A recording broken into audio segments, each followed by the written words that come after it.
Mistress tricked Millionaire into divorce pregnant wife's comeback was legendary. Have you ever witnessed a betrayal so cunning it could topple an entire empire? Picture a dazzling millionaire husband, a cunning mistress who managed to worm her way into his life, and a devoted wife, pregnant, heartbroken, yet unbroken. In this tale of deceit, loss, and eventual triumph, the stakes climb higher at every turn, only to reveal that sometimes karmic justice arrives when we least expect it. Twists, secrets, and shocking revelations simmer beneath every polished surface. And when they finally come to light, destinies are forever changed. Brace yourself, this is the ultimate story of heartbreak, comeback, and retribution. Sarah Belmont had always believed in fairy tales. Raised in a modest suburban home in Hartford, Connecticut, she spent her childhood daydreaming of a grand life filled with romance and success.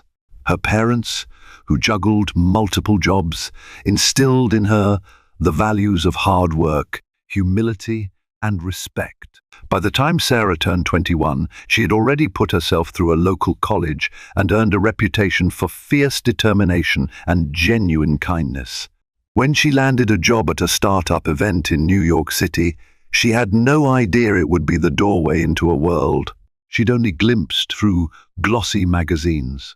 The event was a fundraiser, showcasing the hottest tech entrepreneurs of the year. People attended in glamorous evening attire, with men in bespoke suits and women sparkling in designer gowns. Sarah, in her modest black cocktail dress, felt like she stood out among the crowd of socialites. Yet her warm smile and diligent nature made a lasting impression. It was at this exclusive gathering that Sarah first met Christopher Harrington. He was a brilliant tech entrepreneur, the CEO of a rising cybersecurity firm rumored to be valued at over $500 million. Christopher's name adorned headlines in the Wall Street Journal and TechCrunch, lauding him as a visionary. Tall and self-assured, with an easy, charismatic charm, Christopher was used to having people fawn over him. Sarah was different. She was there to work, handle guest registrations, and manage promotional materials. It was that unwavering focus and lack of starstruck awe that first drew Christopher's eye. By the end of the evening, Christopher had sought Sarah out, wanting to know more about the woman who seemed so steadfast in a sea of sycophants. They bonded over their shared childhood experiences, surprising each other with tales of humble beginnings and bold dreams. One conversation turned into two, then three, and before Sarah realized what was happening, Christopher slipped her his private number on a discreet business card. He asked her to dinner, just a quiet meal away from the glitz and cameras. That was how their story truly began. Their relationship was fast yet steady. In the months that followed, Sarah and Christopher fell in love with each other's worlds. Sarah's sincerity grounded Christopher, reminding him of the importance of small pleasures, family ties, and moral values. Meanwhile, Christopher introduced Sarah to the complexities and demands of a high-powered corporate life. They toured corporate galas, philanthropic events, and private rooftop cocktail hours in Manhattan. On weekends, they escaped to quiet coastal towns, walking hand in hand along deserted beaches, dreaming aloud about a future they might build together. It wasn't long before Christopher proposed. True to form, it was both lavish and intimate. One starlit evening at the Plaza Hotel, arguably one of the most iconic destinations in New York, he led Sarah up to a private terrace where a single violinist played her favorite classical piece. Dropping to one knee, he offered her a Tiffany & Company diamond ring that sparkled like no other. Overcome with emotion, Sarah said yes, tears of joy glistening in her eyes. Their wedding, attended by tech industry titans, local politicians, and close friends, was the talk of the city. Splashed across popular magazines like Vogue and Vanity Fair were photos of Sarah, in her bespoke lace gown, walking down a flower-lined aisle that seemed to stretch for miles. The after-party glittered just as brightly at the Waldorf Astoria, where Christopher spared no expense to celebrate their union. Yet behind all the extravagance, there was a genuine love, a bond forged by shared values, mutual respect, and a sense of wonder at the magic they felt whenever they were together. In their earliest years of marriage, everything seemed perfect. Christopher's business flourished, doubling in value in less than 2 years, and Sarah gracefully supported him. She managed household tasks, philanthropic engagements, and a growing network of social obligations. More than just a trophy wife, she had a keen intellect and soft-spoken confidence that made people take notice when she entered a room. If there was ever a moment of friction, it was due to Christopher's workaholic tendencies. A man so driven was prone to all-nighters and business trips at a moment's notice. Still, Sarah had always known what she was signing up for. As time went on, the couple talked about starting a family. They had romantic notions of a big house brimming with children's laughter. Sarah often teased Christopher that all those millions of dollars wouldn't mean much if they had no one to pass them on to. Christopher agreed wholeheartedly. Yet, every time they tried to make this dream a reality, the demands of Christopher's business overshadowed their plans. Venture capital deals, expansions, and investor calls drained him of time and energy, leaving Sarah to wonder if the family dream would remain just that, a dream. Still, the love between them stayed strong until one fateful day when an interloper walked into their lives, changing the course of their marriage forever. Veronica Reed was not a woman one would describe as subtle. A tall, statuesque blonde with striking green eyes and an unapologetic flair for the dramatic, she entered Christopher's company as the new head of public relations. Rumor had it she had connections to some of the biggest influencers and media moguls. Her portfolio was impressive, with stints at prestigious firms like Edelman and Ogilvy. She was well versed in high-stakes branding and crisis management, but what she had even more of was ambition.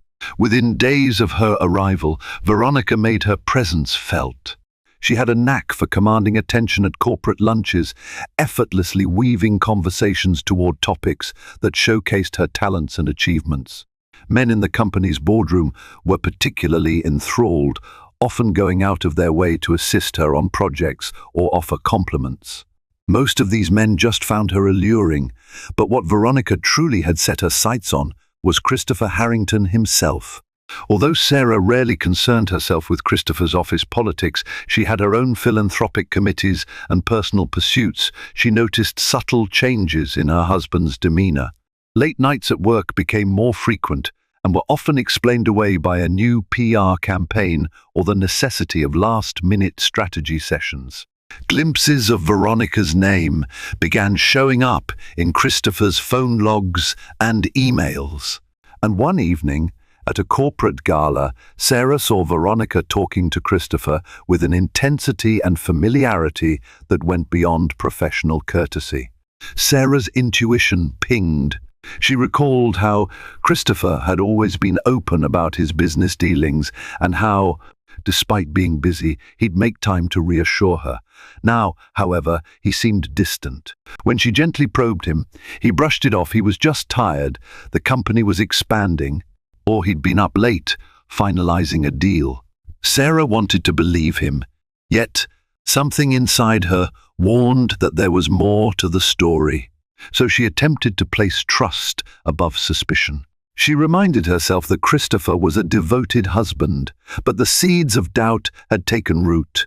In the weeks that followed, Veronica's integration into Christopher's schedule became alarmingly obvious. She traveled with him for product launch events, investor pitches, and private dinners aimed at wooing powerful partners. Veronica knew how to turn heads, wearing designer outfits that emphasized her figure and exuding a confidence that seemed tailor-made for the paparazzi's flash. On one particular business trip to London, a photograph leaked onto a small tech gossip website. It showed Christopher and Veronica exiting the London Eye together, looking a bit too comfortable. Christopher had an arm around her shoulders in what appeared to be a casual, possibly platonic gesture. But the rumor mill spun it into a potential office romance. When Sarah saw this photo, her heart pounded with panic and sorrow. Her first instinct was to confront Christopher. He apologized sincerely, insisting that Veronica had sprained her ankle in the crowd and he'd simply helped her walk. With tears in his eyes, he confessed he'd never betray Sarah. "You know I love you," he insisted. "I'd never throw away what we have." Sarah believed him partly because she wanted to, and partly because Christopher's explanation was plausible enough. For a moment, the trust was restored, but from that moment on, it felt like the glow of their marriage had faded. An unspoken tension began to lurk in the corners of their grand home, in the silences between dinner and bedtime. Meanwhile, Veronica continued to weave herself more deeply into Christopher's world. 6 months later, Sarah discovered she was pregnant. The news was an exhilarating jolt of joy. After years of waiting and wishing, their dream of starting a family had finally come to fruition. She shared the news with Christopher in what she hoped would be a romantic and memorable moment. She left him a sweet note with a tiny pair of baby shoes on his bedside table, next to a framed sonogram image.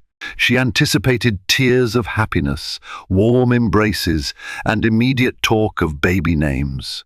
What she got instead was a tepid smile and murmured congratulations.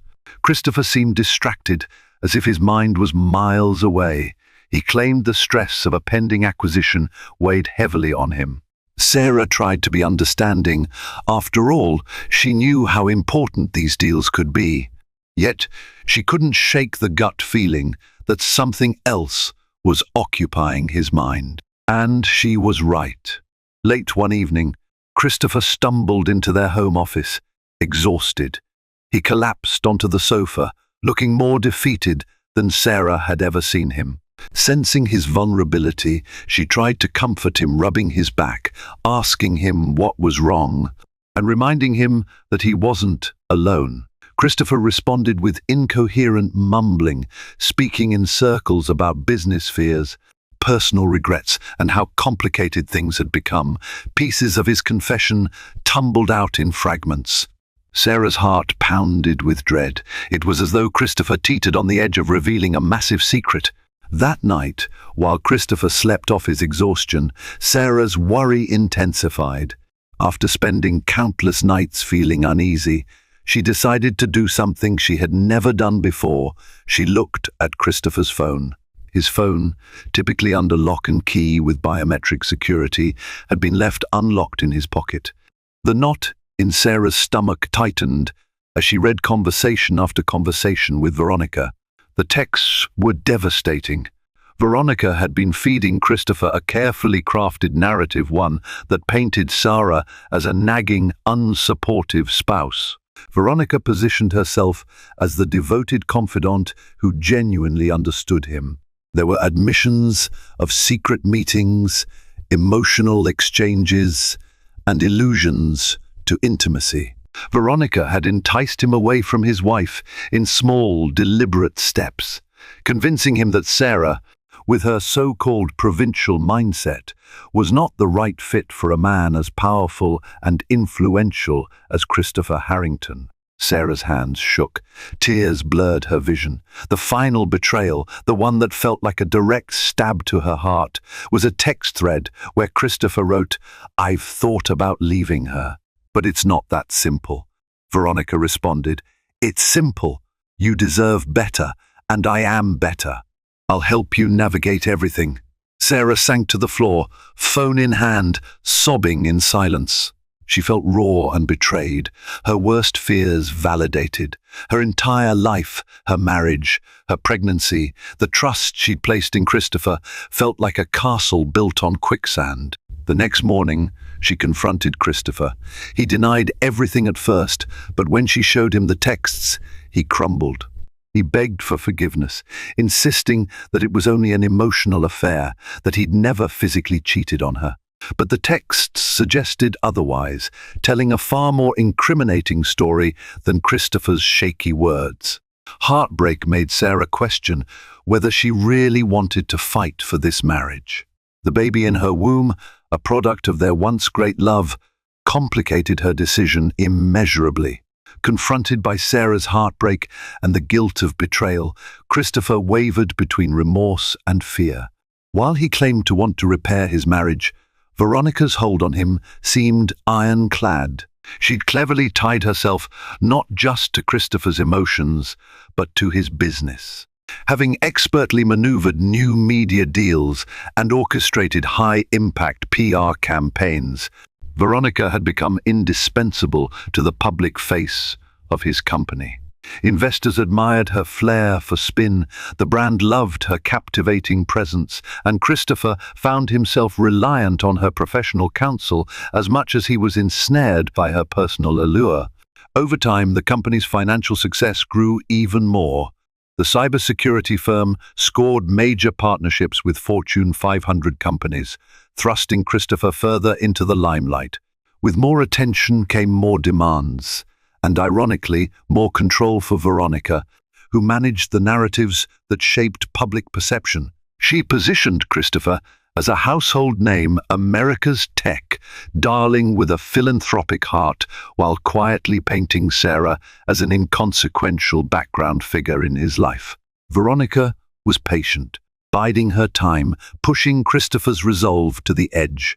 When she felt he was close to breaking, she began planting seeds in his mind, the idea that divorcing Sarah, especially before the baby was born, might be less complicated. She whispered into his ear that the timing was crucial. If they waited until after the baby's arrival, the emotional and financial entanglements would be even more complex. She claimed that Sarah, reeling from heartbreak, would be difficult and vindictive. The truth was, Veronica wanted Sarah out of the picture before the birth, ensuring that Christopher had no time to rekindle his paternal love for his child or to realize the magnitude of leaving his pregnant wife. Veronica's manipulations were so precise that Christopher found himself believing everything she said. Meanwhile, Sarah felt like she was drowning in the lonely expanse of their mansion, haunted by memories of better times, overshadowed by her failing health from pregnancy stress. Late one night, after a heated argument sparked by another suspicious text on Christopher's phone, he broke down. I can't keep living like this," he muttered. "I need space. I need time to figure this out." Sarah, fighting back tears, responded, "I understand needing space. But don't forget we have a child on the way, Christopher." The next day, lawyers for Christopher arrived at their home. They carried documents, initial divorce papers, that rattled Sarah to her core. She couldn't believe how swiftly and mercilessly Veronica had moved to formalize the separation. It was as if the mistress was orchestrating every step. As Sarah read through the terms, she noticed glaring details. The proposed settlement was minimal, and the legal language heavily favored Christopher's wealth and assets, leaving Sarah with scraps. Fury ignited a sense of self-preservation within Sarah. No longer the quiet, obedient spouse, she refused to sign anything until she consulted her own legal team. She found a reputable attorney, courtesy of an old friend from college, and began the grueling process of protecting her unborn child's rights. Yet Sarah felt each day was a Sisyphean struggle. Her mental and emotional stress skyrocketed. She was carrying Christopher's child, forced to confront betrayal, and faced with mounting medical bills and hostility from the staff once loyal to her. Amid this turmoil, Veronica appeared unstoppable. She even threw a celebratory rooftop party for a group of tech influencers and magazine editors at Christopher's company headquarters. Rumors floated that the event was to celebrate an upcoming corporate milestone, though many suspected it was a secret toast to the future Christopher-Veronica union. Sarah wasn't invited, of course, but fate works in interesting ways. As Veronica and Christopher publicly flaunted their connection, thinly veiled under corporate success, Sarah found an unlikely ally in Christopher's father, Harold Harrington. Harold Harrington was a man of old money decorum, but with a practical streak. He had grown up watching his own father build a business empire through grit and gumption. Although Harold was proud of Christopher's entrepreneurial spirit, he'd always had a soft spot for Sarah. He admired her grounded perspective, her refusal to let money define her, and her unwavering love for his son. When Harold learned of Christopher's infidelity and the impending divorce, he was livid. He confronted his son in the privacy of his study, the walls lined with ancestral portraits and relics of the family's business legacy. "Your mother would be ashamed, Christopher," Harold spat. "You have a wife carrying your child. Are you so blind that you'd throw it all away for a passing fancy?" Christopher, cornered by his father's disapproval, tried to defend himself. "It's not like that, Dad. You don't understand how unhappy I've been. You don't understand, son," Harold countered. "Marriage has rough patches. Hard times test your loyalty. Sarah is a good woman and you're breaking her heart. Have you even considered what this might do to your child?" But Christopher was lost in Veronica's manipulations. The promise of a new, more exciting life and the fear that Sarah could drag him into a messy custody battle overshadowed his father's words. He saw Sarah through Veronica's distorted lens, a resentful wife looking to trap him with a baby for financial gain. Every doubt he had was amplified by Veronica's daily whispers. Harold's lectures bounced off a mind already shaped by deception. Seeing his son's stubbornness, Harold turned his attention to helping Sarah. Over discreet lunches, he listened to her tearful confessions, offering a sympathetic ear and, more importantly, counsel on how to protect herself.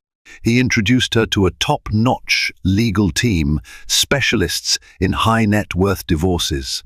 He even suggested she record any incriminating conversations to have proof of Veronica's manipulative tactics. Sarah, though hesitant, recognized that a father's love for his unborn grandchild might be her only lifeline. As her belly grew, so did Sarah's resolve. She started collecting evidence, saved texts, voice recordings, screenshots of suspicious financial transactions. She noticed that large sums of money were being funneled into a discretionary account, presumably for Veronica's projects. This covert digging gave Sarah a sense of purpose, a glimmer of hope that she was not as powerless as she felt. Still, the emotional toll was staggering. Sarah struggled with morning sickness, frequent headaches, and mounting anxiety.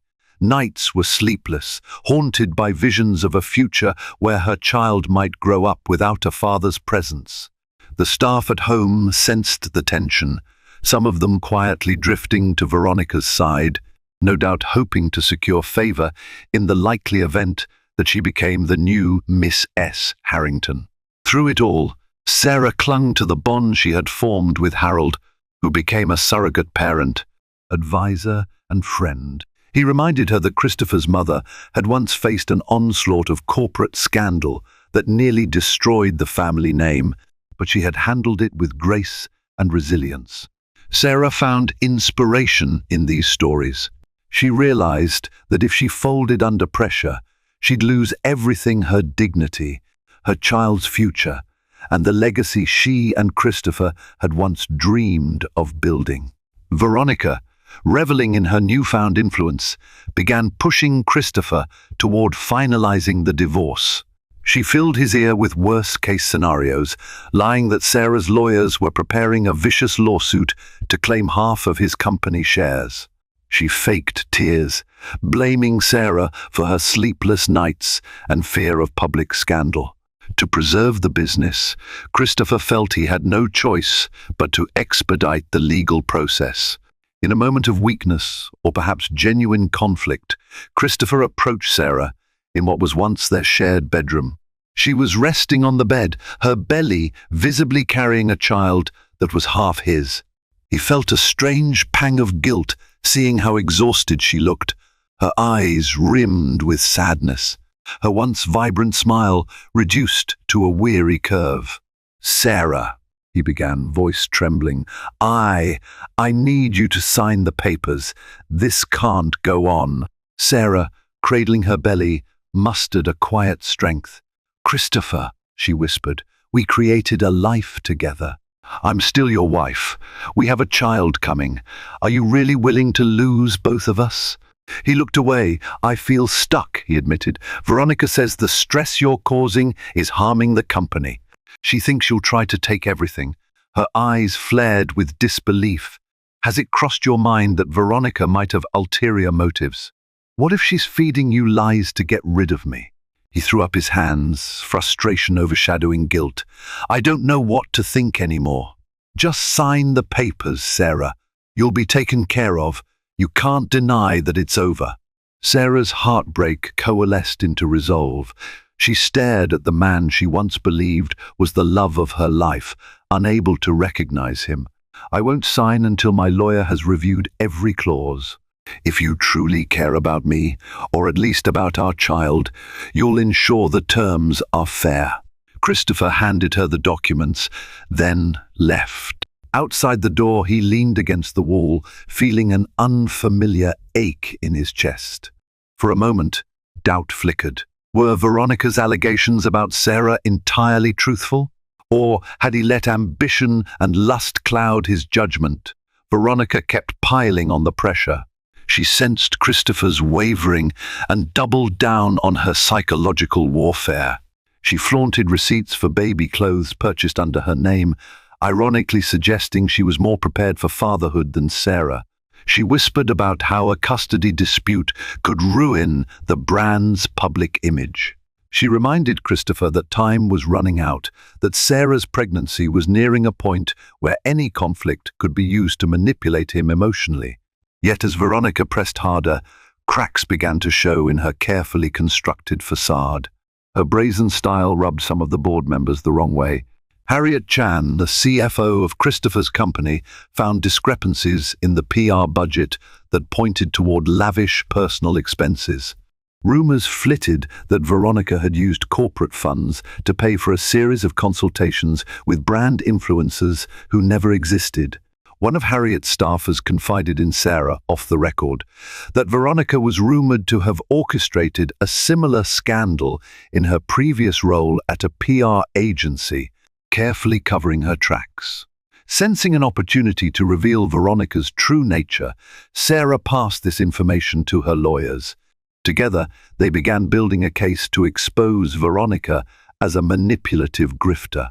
In the midst of battle lines drawn between Veronica's camp and Sarah's loyalists, an unexpected ally emerged, Tabitha Long, a once powerful socialite with deep connections in the philanthropic circuit. Years ago, Tabitha had asked Christopher's company to sponsor a charity initiative. Sarah had been the one to sign off on it, impressed by Tabitha's passion for addressing child poverty. The two formed a cordial acquaintance, though they weren't especially close. Tabitha stepped forward upon hearing hushed rumors about the Harringtons' marital woes. She reached out to Sarah, offering a listening ear and a trove of valuable intel. Unbeknownst to many, Tabitha had once encountered Veronica at a PR event in Los Angeles, where she'd seen firsthand how Veronica manipulated wealthy men. Tabitha believed Veronica's next target would inevitably be Christopher's fortune. Over lunch at a private club, Tabitha revealed a shocking detail. Veronica had a pattern of latching onto influential men, using them to climb the social ladder, then discarding them once she'd wrung out every financial benefit. She had left a trail of destroyed reputations and shattered relationships. The only reason tabloids hadn't exposed her was Veronica's mastery of spin. Hearing Tabitha's story validated Sarah's growing suspicions. She wasn't alone in her wariness of Veronica's cunning. Buoyed by Tabitha's information, Sarah discovered another piece of the puzzle, a previous fiancé of Veronica's. A real estate magnate in Miami had been left destitute after Veronica allegedly forged his signature on key documents. He tried to press charges, but her ironclad PR strategy painted him as a spurned lover, making false accusations. Veronica walked away unscathed, her image intact. Now, armed with these stories and a new sense of determination, Sarah set about carefully investigating every deal Veronica had orchestrated in Christopher's company. If she could provide concrete evidence of wrongdoing, it might not only help Sarah's divorce settlement, but also protect Christopher from financial ruin, ironically safeguarding the father of her unborn child. Sarah's pregnancy progressed to a point where she could feel gentle kicks under her hand. Sometimes she'd sit in a quiet corner of their spacious living room, rubbing her growing belly, whispering to the little life inside. There were moments she considered giving up signing the papers, walking away, and starting anew. But the thought of letting Veronica manipulate her child's future fueled her resolve. She refused to let their unborn son or daughter grow up subject to Veronica's manipulations. Harold Harrington quietly pulled strings behind the scenes, nudging Christopher toward a thorough financial audit. With Harriet Chan's unrelenting focus, suspicious expenses tied to Veronica's projects took center stage. More than once, Christopher confronted Veronica about the anomalies. She burst into tears, accusing Harriet and Sarah of conspiring against her, spinning a sob story that Christopher, in his guilt-laden confusion, was still prone to believe. Yet seeds of doubt were planted in Christopher's mind. Every time a new receipt or questionable transaction surfaced, he questioned whether Veronica was truly the savior he believed her to be. Meanwhile, Sarah worked with a private investigator recommended by Tabitha Long. She traced Veronica's records, talking to ex-colleagues from her previous roles, and slowly, methodically, the mosaic of Veronica's manipulations came to light. Sarah recorded everything, building a portfolio of evidence, testimony from the real estate magnate in Miami, archived media articles that had been buried by strategic PR, and even statements from Veronica's former roommates who recalled how Veronica bragged about snagging a tech millionaire. As pressure mounted, Veronica struck back with venom. She threatened to release personal details about Sarah's family unless Sarah dropped her investigations. She leaked a rumor to the tabloids that Sarah was mentally unstable and controlling, the reason Christopher wanted a divorce. The paparazzi hounded Sarah on her rare trips outside the mansion, snapping photos of her distressed expression, capturing her in unflattering angles. Headlines read, "Pregnant wife of tech mogul desperate to cling on." The blow to Sarah's public image was severe, but ironically, these vicious smear tactics backfired in private. Harold Harrington and Harriet Chan redoubled their efforts, determined to prove Veronica's meddling. Even some of the more sycophantic board members began to wonder if Veronica, not Sarah, was the problem. The storm reached its peak when Christopher scheduled a private meeting with Sarah to finalize the divorce terms.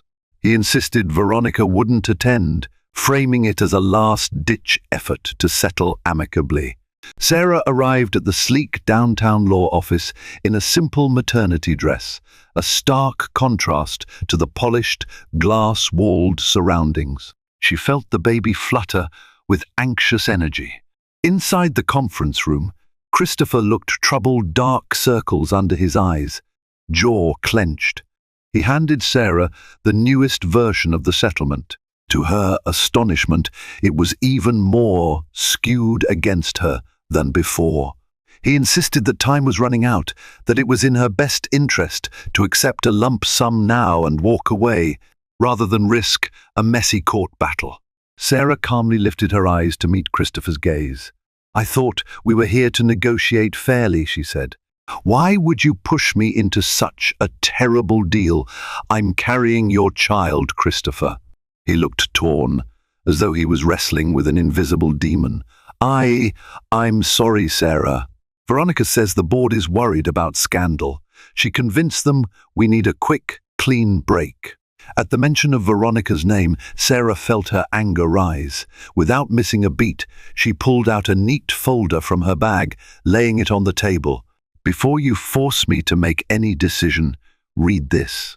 She detailed the allegations and evidence gathered: misappropriated company funds, forging of Christopher's electronic signatures for personal expenses, testimonies from Veronica's past victims, and suspicious chats that hinted Veronica was funneling money into offshore accounts. As Christopher flipped through page after page, his face blanched. It was everything he needed to confirm the worst. Veronica was a con artist, methodically stripping him of assets while isolating him from his wife and unborn child. He stared in disbelief, tears brimming in his eyes. "Sarah, I had no idea." She shook her head, sorrowful but resolute. "I tried to tell you, but you wouldn't listen." This moment was supposed to be a turning point, a chance for Christopher to realize the gravity of his actions, to beg Sarah's forgiveness and vow to protect her. Yet, just as he seemed on the verge of grasping the entire ugly truth, the door burst open. Veronica, immaculate in a designer pantsuit, stormed in, flanked by her lawyer. "You worthless little snoop," she hissed at Sarah. "You think you can destroy me with fabricated lies?" She turned to Christopher, her features twisted in rage. "Don't fall for her manipulations. She's just a bitter, pregnant woman who wants your money."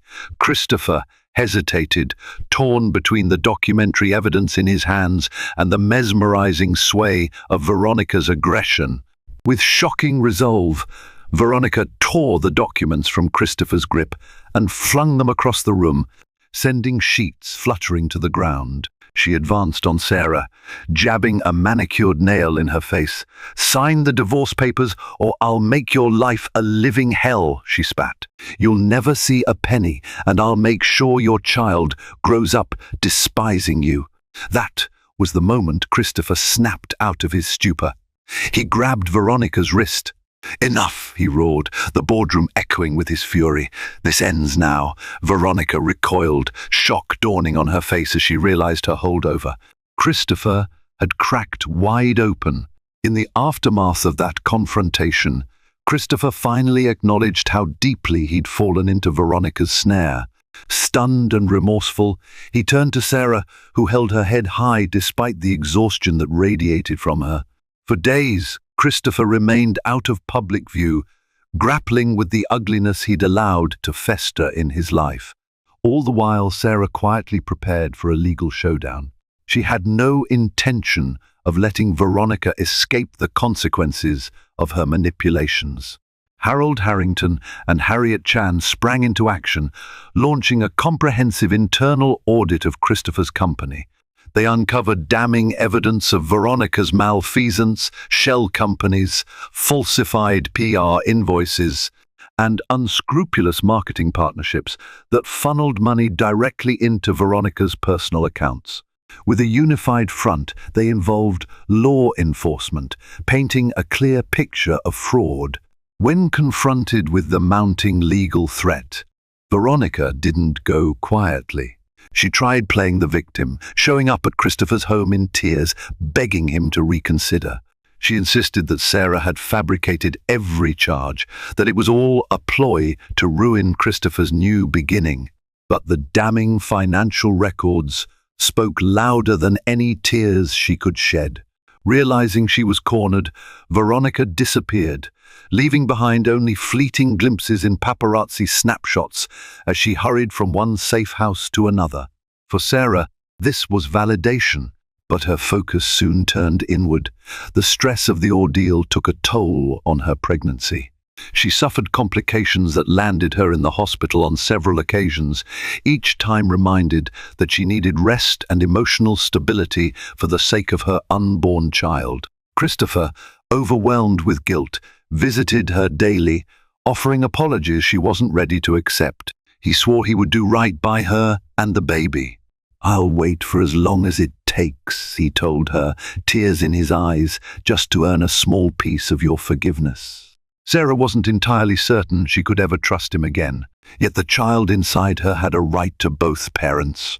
When the time came for the baby's birth, Christopher was there trembling, teary-eyed but resolute. The moment he held his newborn son in his arms, something in him changed forever.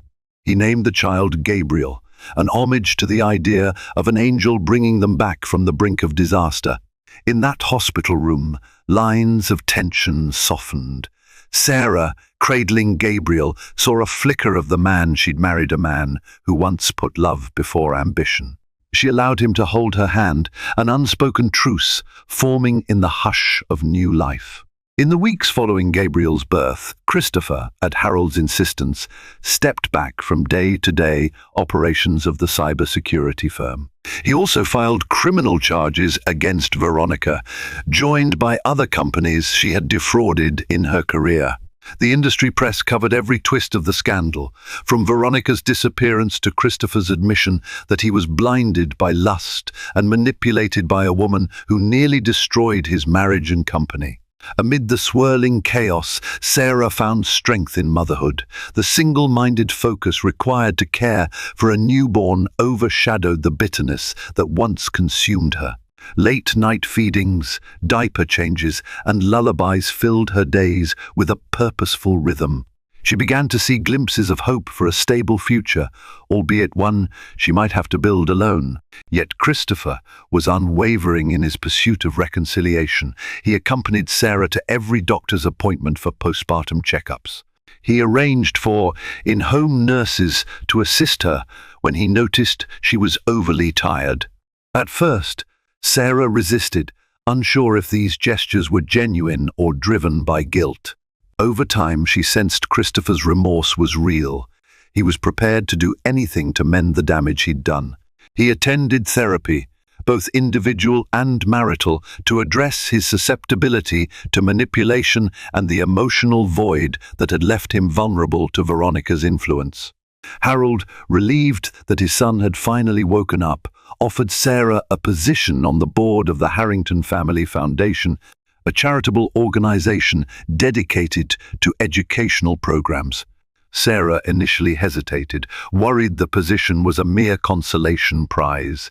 But Harold convinced her that her intelligence, empathy, and unique perspective were exactly what the foundation needed. Tentatively, she accepted. Over time, she discovered a passion for philanthropy, channeling her energy into improving community access to quality education. The press, once viciously speculating about Sarah's mental health, gradually warmed to her. Articles praised her dignified handling of personal betrayal, contrasting her grace with Veronica's scandalous flight from justice. Sarah never gloated publicly, choosing instead to focus on her baby and philanthropic endeavors, letting the courts and Christopher's company handle Veronica's downfall. It took months, but Veronica was eventually tracked down by authorities in a West Coast hideout. She faced charges of fraud, embezzlement, and forgery. Her attempts to spin the story as a scorned lover's vengeance fell flat in the face of overwhelming documentary evidence. The real estate magnate from Miami stepped forward, offering new testimony about Veronica's previous frauds. Business partners she had robbed in the past also emerged from the shadows.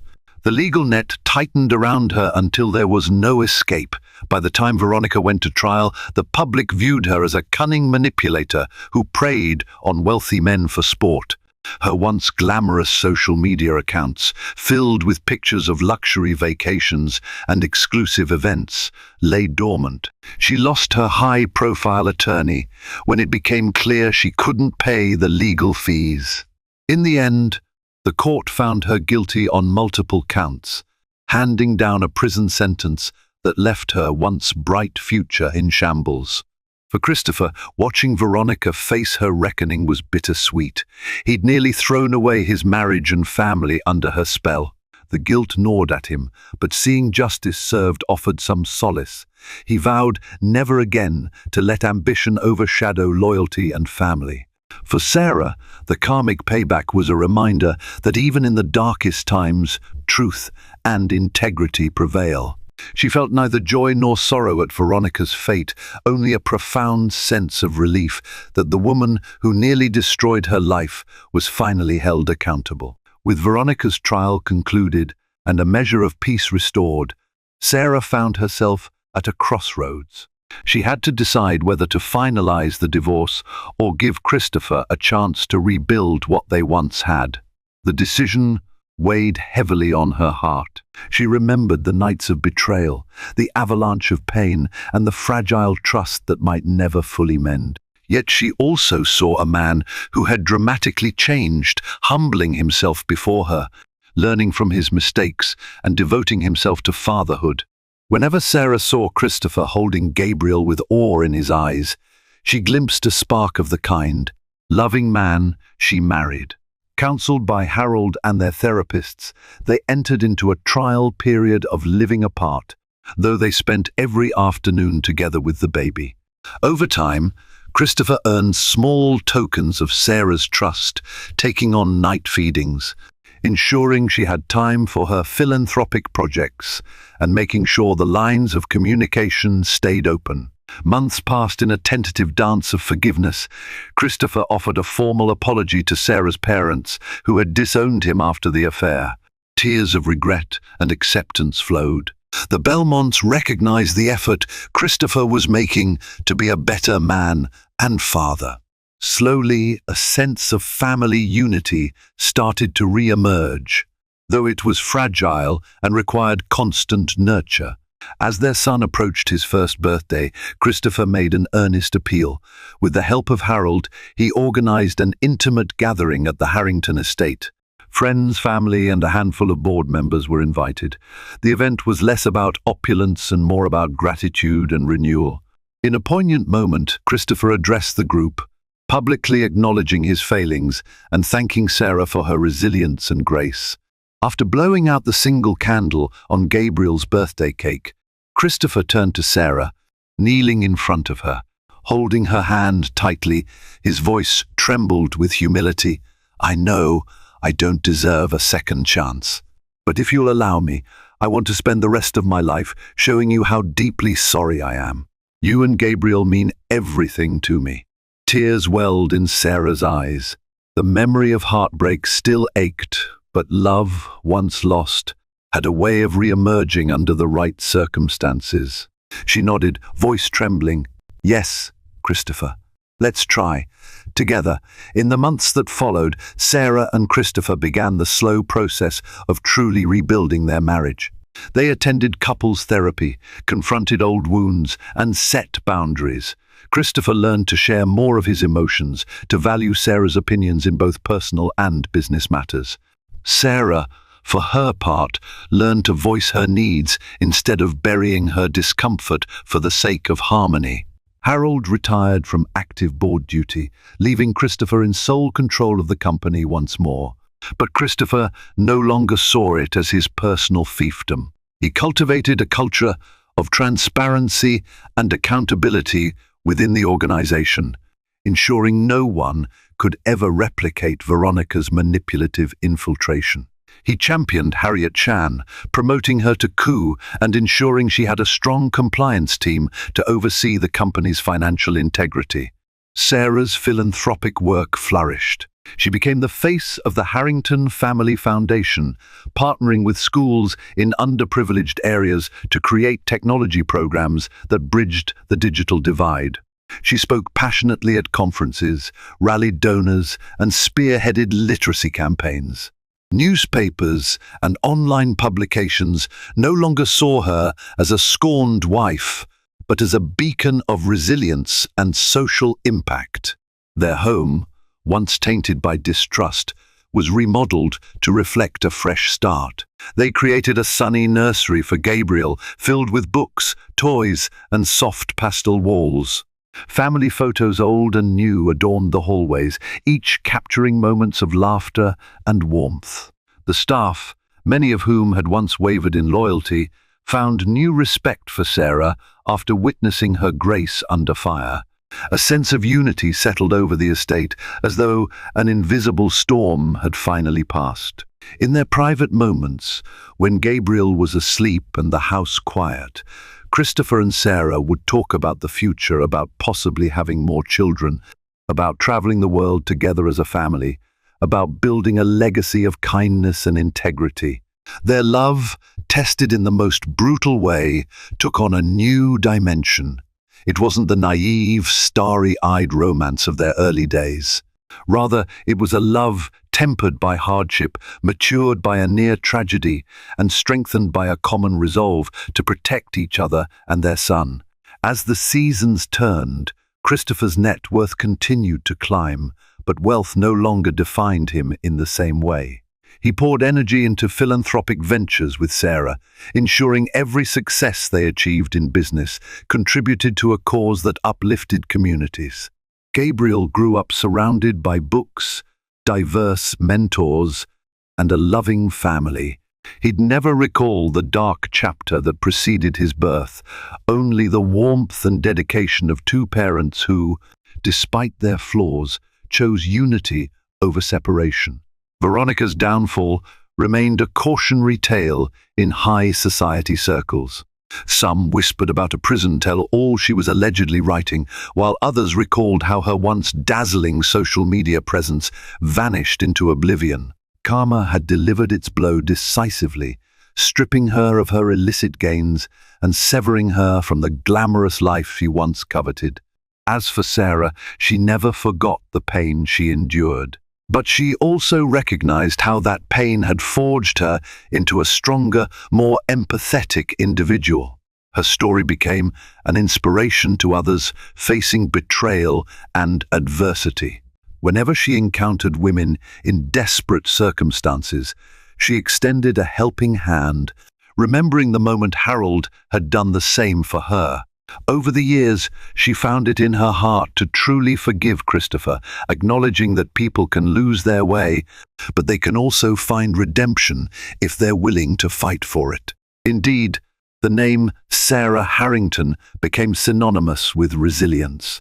From articles in The New Yorker praising her philanthropy to keynote addresses at women's empowerment summits, she used her platform to champion the message that every setback can be a catalyst for a powerful comeback. And so she stood, tall and dignified, no longer the timid girl who once walked into a glittering tech fundraiser, but a woman who had weathered betrayal, heartbreak, and disgrace and emerged triumphant. Because in the end, real happily ever afters aren't about perfect beginnings or smooth journeys. They're about overcoming obstacles, learning from mistakes, and finding a love resilient enough to endure life's fiercest storms. For Sarah and Christopher, that love was tested and nearly destroyed, yet it survived, proving that sometimes our greatest trials reveal the depth of our capacity to forgive, grow, and start anew. And there you have it, the jaw-dropping saga of betrayal, heartbreak, and the ultimate redemption. From glittering galas to daring fraud, and from a seemingly perfect marriage on the brink of ruin to a miraculous family reunion, this story reminds us of the power of truth, resilience, and genuine love. When karma delivers, it does so with undeniable force, and Veronica's downfall is proof that no facade can withstand the test of integrity. Sarah's legendary comeback isn't just about personal triumph, it's a beacon of hope for anyone who's ever felt powerless in the face of deception. From the outside, Jonathan Cole's life gleamed like a storybook fairy tale. A self-made millionaire in the heart of Manhattan, he graced glossy magazine covers, mingled with world leaders, and never missed a chance to flaunt his success. Yet behind the tall glass windows of his penthouse, tensions brewed. A secret text here, a guarded phone call there, and rumors whispered of a tangled affair that threatened to explode. Meanwhile, Alicia Cole, his pregnant wife, began to sense the cracks in her gilded cage. No one, least of all Jonathan, suspected how quickly a single online leak would unravel his carefully manicured world, ending his career in the span of one unforgettable night. Jonathan Cole's story was the stuff of modern legend. Born to middle-class parents in suburban New Jersey, he had clawed his way to a scholarship at Harvard Business School. There he'd rubbed shoulders with future magnates, forging alliances that would later propel him to the top of the finance world. By age 32, Jonathan had founded Cole Capital Ventures, a private equity firm that specialized in distressed real estate assets, buying low, selling high, and weaving magic in between. His good looks and suave charm made him a darling of the business press. Forbes ran a feature titled Young Titan. Jonathan Cole's meteoric rise, capturing him in a tailored navy suit against the panoramic backdrop of New York City. In the interview, he praised mentors such as Warren Buffett for teaching him patience and Bill Gates for demonstrating philanthropy on a global scale. The crowning moment, though, was his picture-shaking hands with Elon Musk after a speculative investment in aerospace startups. Jonathan glowed with the certainty that he was destined for greatness. It was at a fundraiser in Central Park that he first met Alicia Martinez. She was a non-profit consultant with a passion for arts education. Where Jonathan's approach to conversation was slick and polished, Alicia's was empathetic and earnest. He found her refusal to be dazzled by his reputation oddly refreshing. She was there to talk about underfunded public schools, not hedge funds or leveraged buyouts. By the end of that charity walk, Jonathan had her phone number, and she had a curious spark in her heart. In 2 short years, they were married. Alicia's parents, humble owners of a small bakery in Queens, couldn't believe their daughter was wedding a man so frequently mentioned in the Wall Street Journal. But to Alicia, Jonathan wasn't simply the millionaire. He was the person who showed up unannounced to volunteer at her community events, who wrote personal checks for after-school programs. Their wedding ceremony, held at a historic mansion overlooking the Hudson River, was a glamorous yet heartfelt affair. The tabloids brimmed with gushing coverage, Alicia radiant in lace, Jonathan dashing in a classic tuxedo, smiling as though they had discovered the secret to eternal happiness. At first, their union genuinely seemed magical. Jonathan declared that Alicia grounded him, tethered him to values he might have otherwise forgotten. She brought soul to his ambition. Life in the Cole penthouse sparkled with promise, lavish soirees for global dignitaries, altruistic ventures to build schools in underprivileged neighborhoods, and daily bursts of joy that only 2 people deeply in love could share. If only that bliss could have lasted. Life moved quickly in Jonathan's orbit. The success of Cole Capital Ventures brought new deals, new acquaintances, and inevitably new pressures. Over time, Alicia witnessed the subtle changes in her husband's routine. Invitations from the global elite poured in exclusive dinners with real estate mogul Mark Anderson, lunches at the Plaza with famed venture capitalist Lucy Goldstein, and hush-hush strategy sessions with foreign sovereign funds. While Alicia supported her husband's drive, she couldn't ignore the increasing cracks in his calendar or in his demeanor. He began coming home later, offering vague explanations about urgent meetings or unexpected negotiations. Alicia, ever understanding, reassured him that she respected his hustle. But then came the cancellations of their personal plans. A date to watch an off-Broadway show cancelled. A weekend getaway to the Hamptons postponed. Birthdays and family gatherings became second-tier priorities. The more she tried to reach him, the more she felt a certain emotional distance creeping in. Around the office, Jonathan was surrounded by loyalists and ladder climbers alike. One of them was David Lynn, his longtime friend from Harvard and now partner at Cole Capital. David had witnessed Jonathan's evolution firsthand.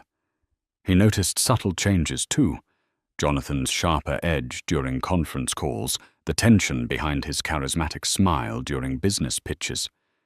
Yet David trusted that a man as resourceful as Jonathan always had it under control. Among the staff at Cole Capital Ventures was also the bright and ambitious Veronica King. A recent Wharton MBA graduate, Veronica had made waves by closing a multi-million-dollar investment in green technology within her first year at the firm. Her intelligence and striking beauty made her a conversation piece at every corporate event. Jonathan lauded her as the future face of finance, praising her for deals that posted triple returns. He found in Veronica a reflection of his younger self, hungry, driven, and fearless. Still, none suspected that an alliance far different than business was about to form. At this point, Alicia had no idea who Veronica King truly was. She saw her name in passing on annual reports. Occasionally, Jonathan would mention Veronica's accomplishments, praising her for innovative thinking. Alicia would nod and smile, impressed by this rising star. In Alicia's mind, she was grateful Jonathan had formidable professionals like Veronica on his team.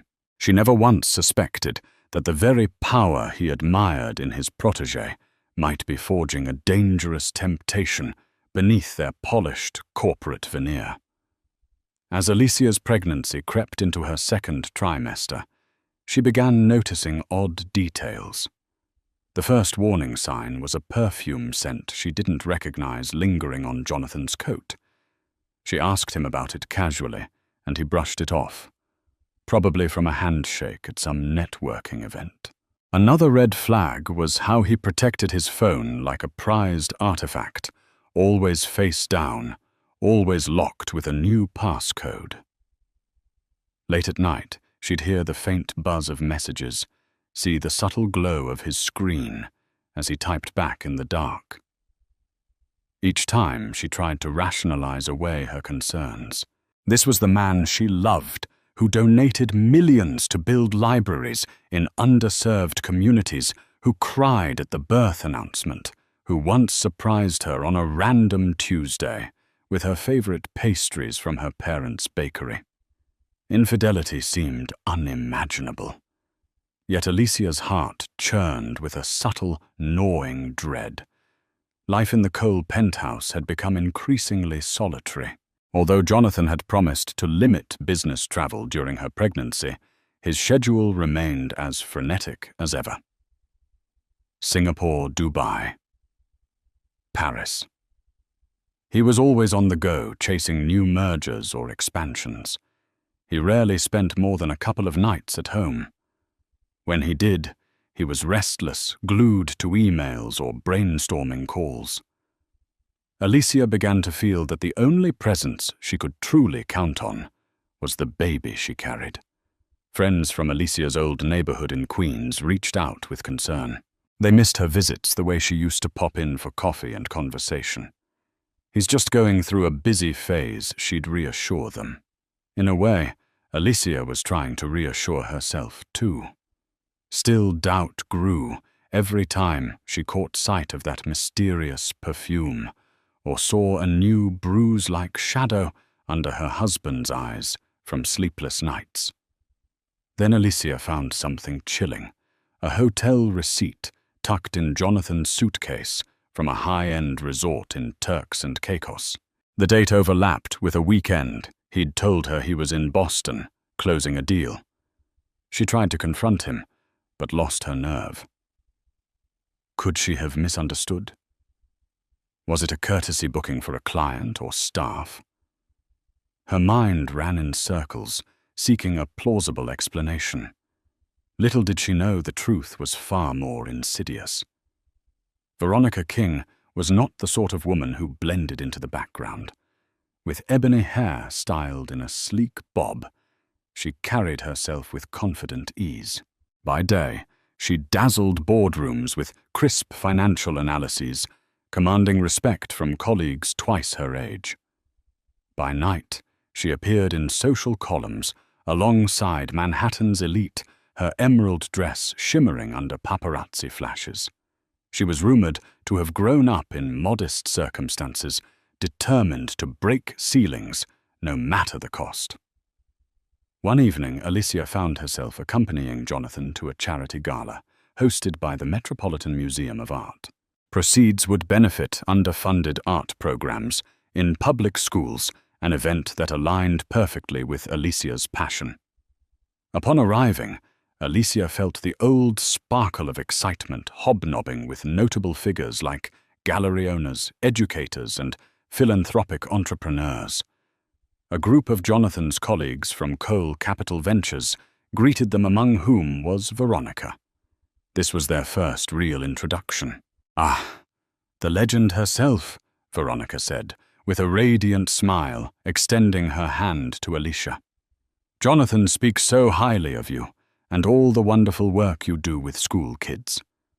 Alicia returned the greeting, struck by Veronica's grace. She was everything Alicia imagined a high-flying finance star, to be polished, assertive, exuding an air of subtle power. When Alicia mentioned her involvement in drafting new arts curricula, Veronica listened attentively, nodding as though she truly cared. The conversation was pleasant, even warm.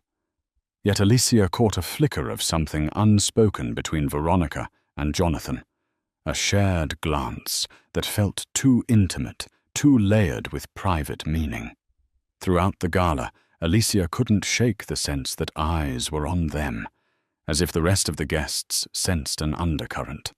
She told herself she was imagining it, that she was just hormonal and overthinking, but a tiny voice inside her whispered, "Veronica King is more important to Jonathan than you realize." By the evening's end, Alicia felt unsettled. Jonathan excused himself to take a call, just when Alicia was beginning to share her feelings about an educational campaign. Veronica also vanished into the throng of socialites. Alicia sipped her sparkling water in awkward solitude, noticing a faint swirl of that same unfamiliar perfume drifting through the air. After the gala, Alicia began piecing together subtle patterns.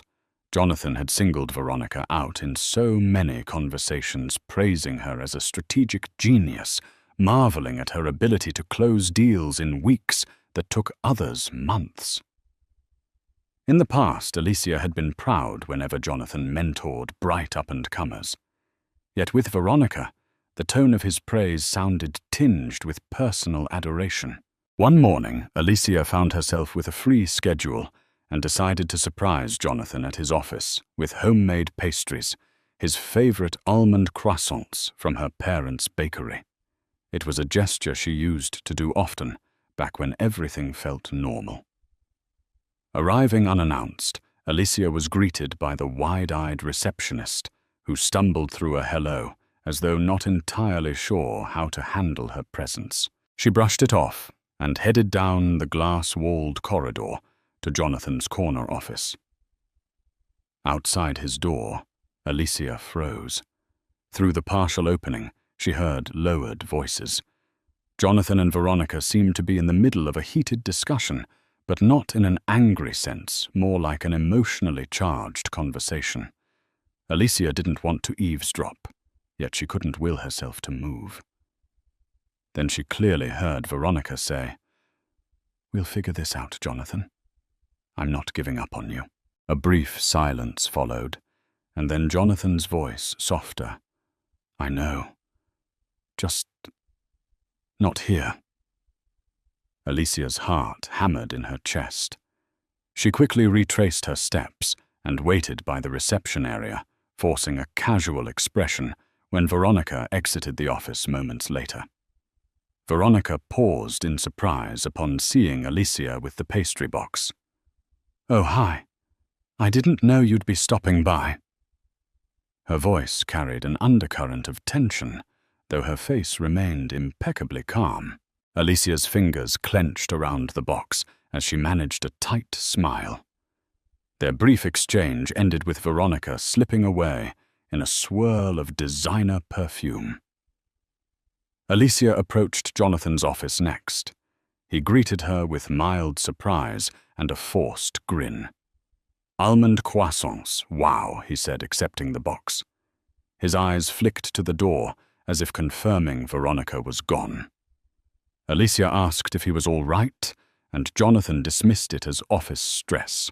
The entire moment felt like a carefully choreographed dance with unspoken tensions swirling around them. That night, Alicia hardly slept, twisting the memory of Veronica's words over and over in her mind. "I'm not giving up on you." She remembered how intimate they sounded, like a promise between lovers rather than colleagues. Uncertainty blossomed, overshadowing even the joys of her pregnancy. She told herself she needed proof before leaping to conclusions that might destroy her marriage. Still, the seeds of suspicion had taken root, and the soil of her heart felt unbearably cold. Despite mounting worries, Alicia maintained her public smile as she accompanied Jonathan to another high-profile event, the annual City of Tomorrow Gala. Headlined by luminaries in real estate, tech, and philanthropy, it was a can't-miss affair for anyone jockeying for influence. Jonathan was especially eager to network with Tony McAllister, a legendary investor rumored to be launching a multi-billion-dollar fund.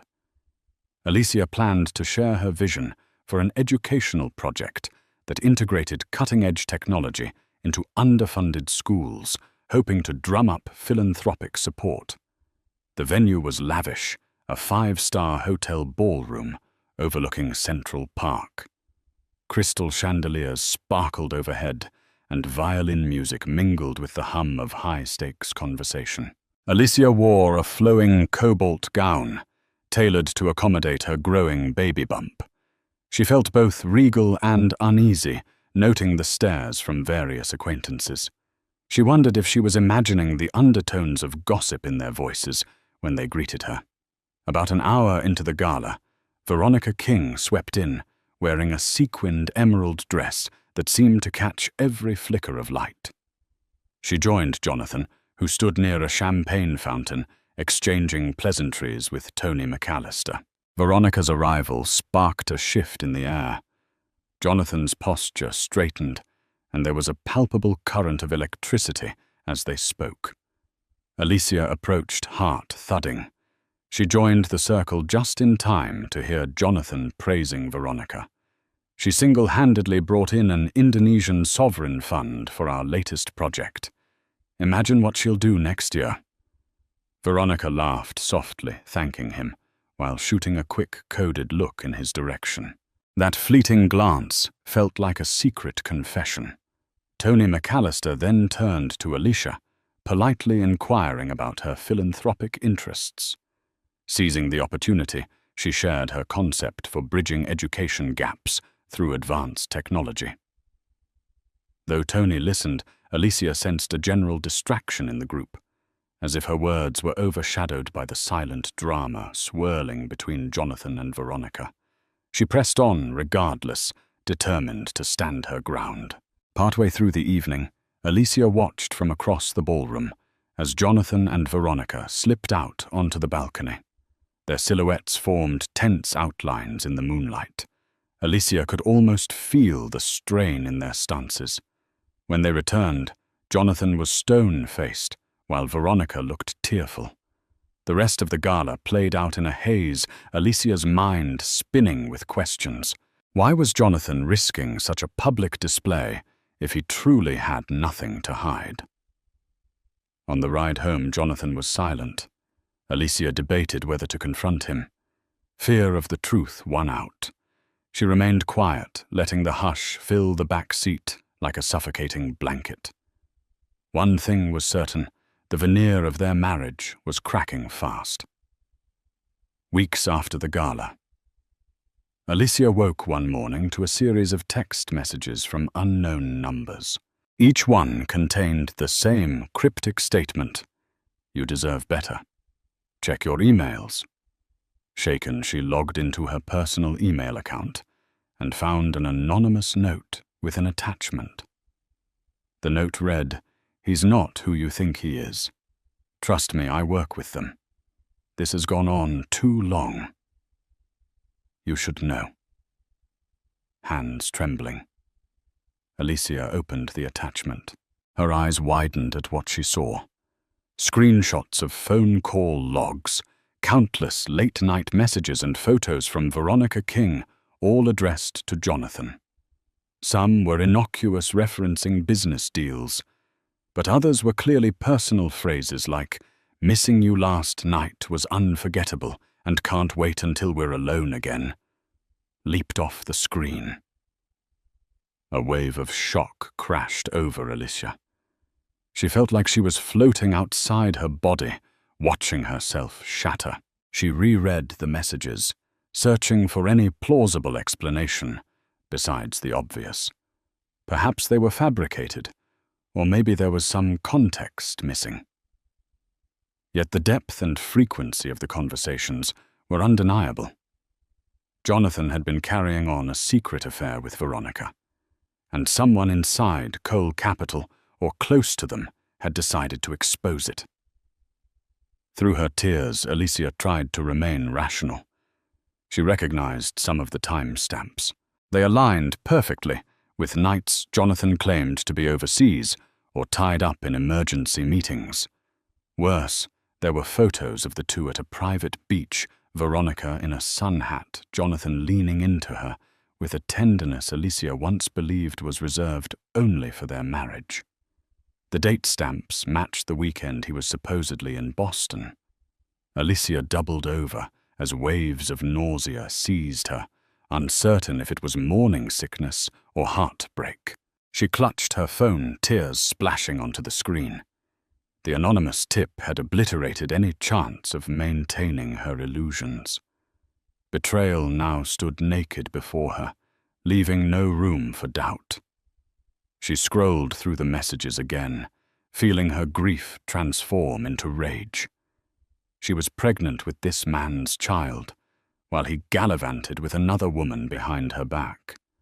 Was this what their marriage was worth? In desperation, Alicia tried calling Jonathan. No answer. She left a trembling voice message. "We need to talk. Now."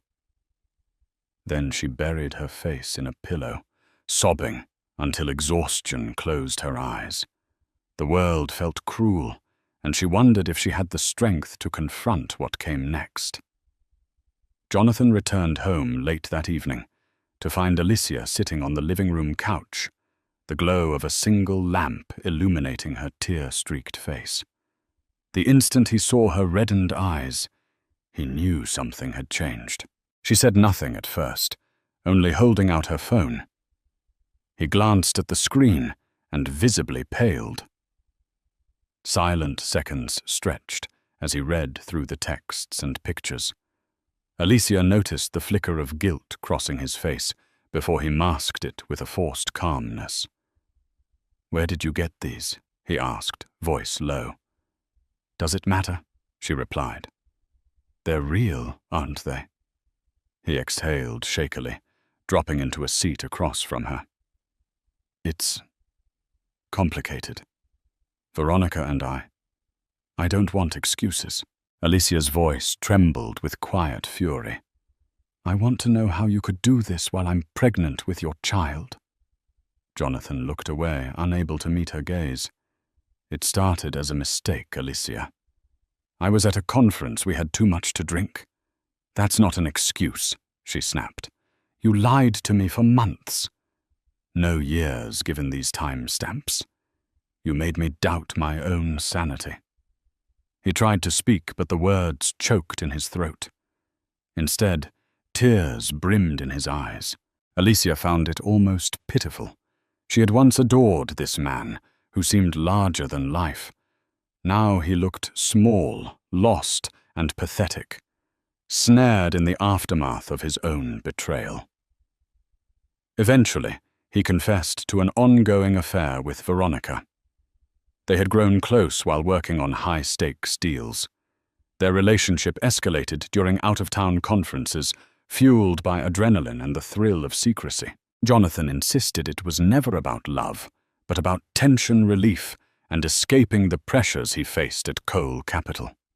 His rationale shattered the last vestiges of Alicia's sympathy. She pointed to her baby bump. "What about me?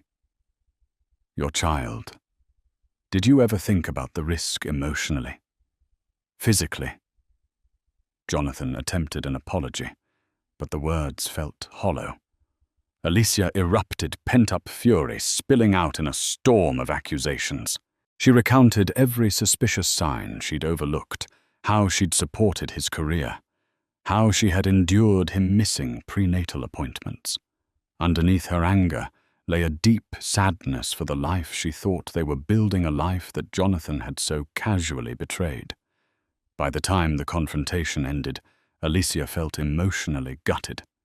Jonathan slept in his study that night, if he slept at all. She stared at her bedroom ceiling, tears soaking her pillow, wrestling with how to move forward. The next morning, she awakened to the knowledge that her heartbreak was only beginning, and so was Jonathan's downfall. In the days following Alicia's discovery, Jonathan scrambled to patch up his personal and professional worlds. He promised Veronica he would handle the situation, but that Alicia would always be his priority. He reassured Alicia that he would end the affair immediately, that he would do whatever it took to save their marriage. However, Alicia watched his panic with an air of detachment. Her trust in him was already shattered. Then came the social media explosion.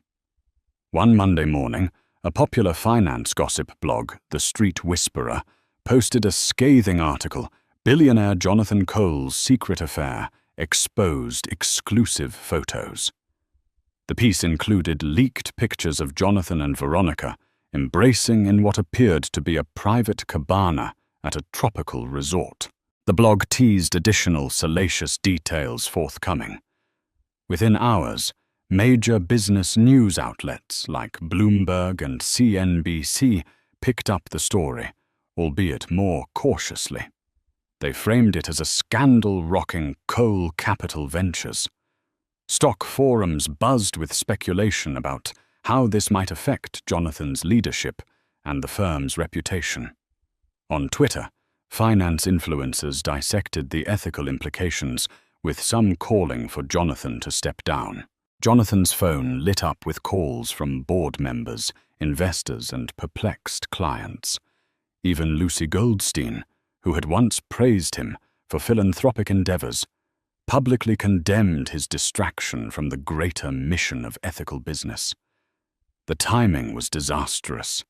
He had been on the cusp of finalizing a massive investment partnership with Tony McAllister. Now everything was in jeopardy. Alicia, reading the news coverage with weary eyes, felt a surge of anger.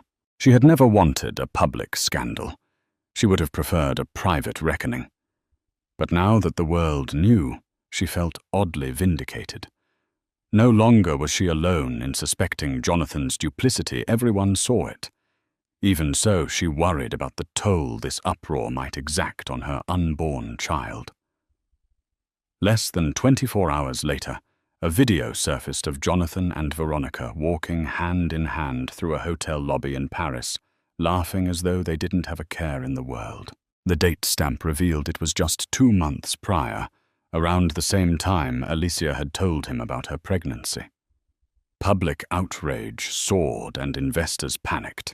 Jonathan's carefully curated brand, self-made entrepreneur, philanthropic benefactor, devoted husband, was crumbling under a relentless digital onslaught. In the midst of the uproar, Alicia received a second anonymous email. This time it contained receipts of hush money, transfers from Jonathan's personal account, to an offshore entity with references to Veronica's name. The sender wrote, "He's been paying to keep certain things quiet. Thought you should know." Alicia's heart pounded as she examined the evidence. It looked like Jonathan had been funneling funds, possibly to secure Veronica's silence or cooperation. The sum was staggering enough to fund a dozen scholarships or a new arts program in any given school. The revelation further corroded Alicia's hope that Jonathan could ever be the man she once believed him to be. She confronted him the following evening, brandishing printouts of the transactions. "You're bribing her now. Is this blackmail?" "Hush money." "What else have you been hiding?" Jonathan, cornered, admitted. He'd been trying to preempt any public scandal, fearing precisely what was happening now. Veronica wanted compensation for her efforts on certain deals, he claimed. She threatened to go to the competition, or worse, to the media. "I had to protect our company, our name." "Is this your idea of protection?" Alicia spat tears stinging her eyes. "Lying, paying people off, it's disgusting. You betrayed me, betrayed your own ethics if you ever had them." Jonathan's face twisted. "Don't say that. I messed up. But everything I did was to protect us, to keep the family intact." Alicia laughed bitterly, clutching her pregnant belly. "And how's that working out for you? The world knows now. You might lose everything. And me. I don't know if there's any us left to protect." She stormed out, leaving Jonathan staring at the damning documents. On the street, Alicia's mind whirled. She felt trapped, tied by marriage, soon to be tied by parenthood, yet confronted with the ultimate betrayal. The outside world offered no solace, either its eyes fixated on the spectacle of Jonathan's downfall. For a moment she wondered if leaving the city altogether would be the only way to save her sanity. But deep in her heart, Alicia knew she had to stand and face the storm, if not for herself, then for the child growing inside her.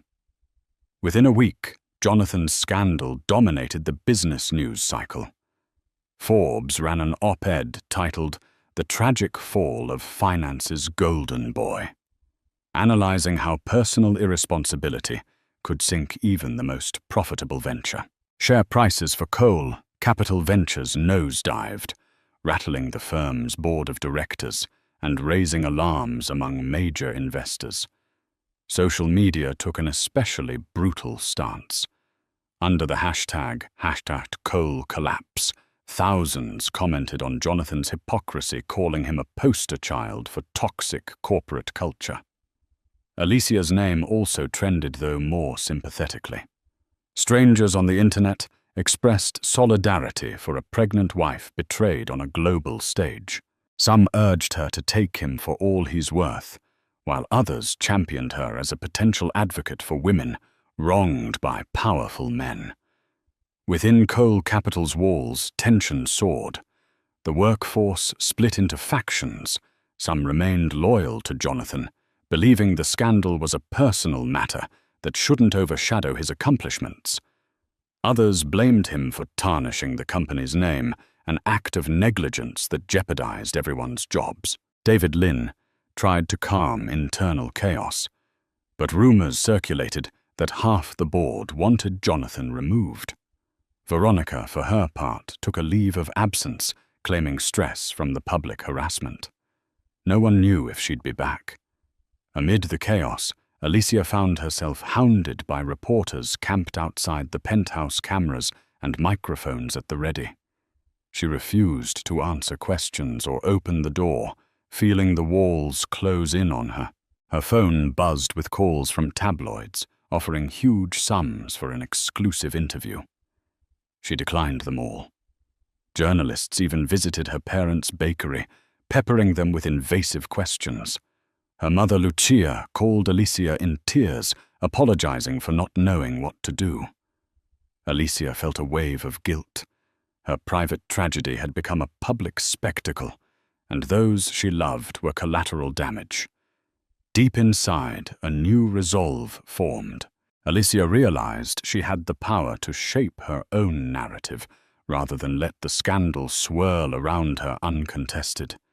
She was the wronged party, she had a voice, and if she spoke, the world would listen. Whether that voice would bring healing or further destruction, she didn't yet know. But she was done sitting quietly, while Jonathan's duplicity overshadowed her entire life. During one sleepless night, Alicia stared at old photos on her phone. Her and Jonathan beaming at their wedding, her reading to children at the community center, him unveiling a giant check for a local library. The happy memories contrasted so sharply with the heartbreak she now endured. She felt betrayed not just by Jonathan, but by the entire facade of perfection they once presented. At some point, she scrolled through messages of support from friends, even strangers on social media. People urged her to fight to stand up for herself and her unborn baby. She mulled over the idea of making a public statement, something to reclaim her dignity, but also to call out Jonathan's actions without stooping to sensationalism. Her phone pinged with a text from an unknown number. "I'm sorry for what you're going through. If you need a platform to share your side, we have your back." Signed, Anna Brooks, women's advocate today. Alicia recognized the name Anna Brooks as a well-known journalist and feminist advocate. Anna's open letters had previously brought attention to issues like wage gaps and domestic abuse. The text felt genuine, a rare sign of compassion in a media landscape that often thrived on sensationalism. Alicia's heart pounded. Could she trust Anna to handle her story ethically? The next morning, Alicia called Anna. Their conversation lasted almost an hour. Anna listened without interruption, as Alicia spoke of her heartbreak, her isolation, and her fears for her future. She clarified that her aim wasn't to harm Jonathan's career out of spite, but to stand up for her own life and child. Anna offered to arrange a press conference, a controlled environment where Alicia could present her perspective. No tabloid spin, no paparazzi ambush. Alicia agreed, though the decision left her trembling with anticipation and dread.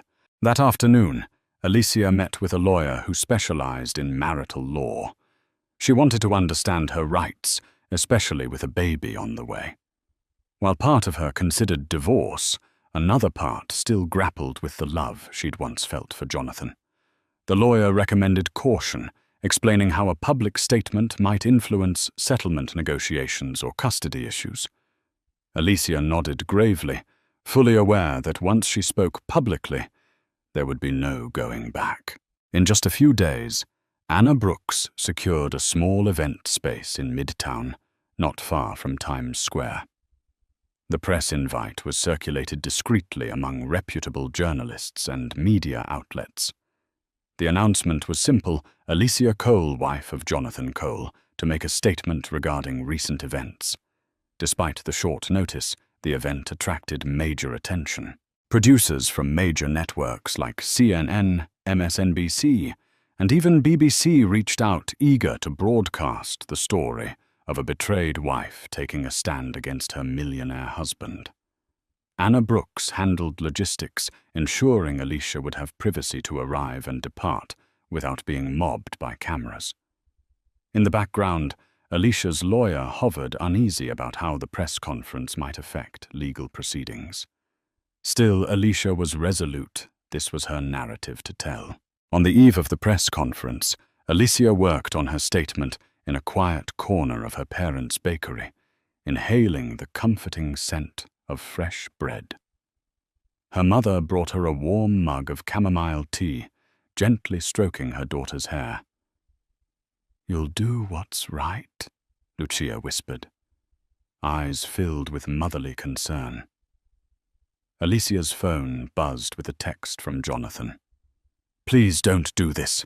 We can fix it privately. Think of our child." She stared at the words, bitterness surging. She typed back, "It's too late for that. You should have thought of our child before you betrayed us." Then she turned off her phone, refocusing on the words she planned to read before the world. Inside her, a swirl of emotions raged: heartbreak, anger, but also an underlying sense of empowerment. She was no longer the supportive wife in the background of Jonathan's success story. She was stepping forward, pregnant and wounded, but ready to claim her truth. Whatever happened next, she promised herself she would be honest, not just for herself, but for all the women who had reached out, telling her to be strong. A brisk wind blew through Manhattan on the morning of Alicia's press conference. Cameras were already set up by the time she arrived, escorted by Anna Brooks. The modest venue could seat about 100 reporters, but more were spilling out the door, forming a crowd on the sidewalk. A hush fell as Alicia stepped onto the small stage, her baby bump subtly outlined beneath a black wrap dress. Anna stood beside her like a protective shield. Flashes lit the room. Alicia took a deep breath, heart pounding so loudly she feared the microphone would pick it up. She glanced at her note cards, then at the sea of expectant faces. She began, voice trembling at first. "Good morning. My name is Alicia Cole, and I'm here to speak about the scandal involving my husband, Jonathan Cole, and his affair with Veronica King. For weeks now, I've watched as this story has been told by tabloids, blogs, and the rumor mill. Today, I want to present the truth from my perspective." She paused, letting the weight of her words settle. "I have been married to Jonathan for 3 years, and we are expecting a child. I believed in him, stood by him, built a life with him. But I recently discovered, along with the rest of the world, that he was engaged in an extramarital relationship. I have read the same articles, seen the same images. They are devastating, especially given my pregnancy." Cameras clicked incessantly, capturing every flicker of emotion on her face. Alicia continued, her voice growing steadier.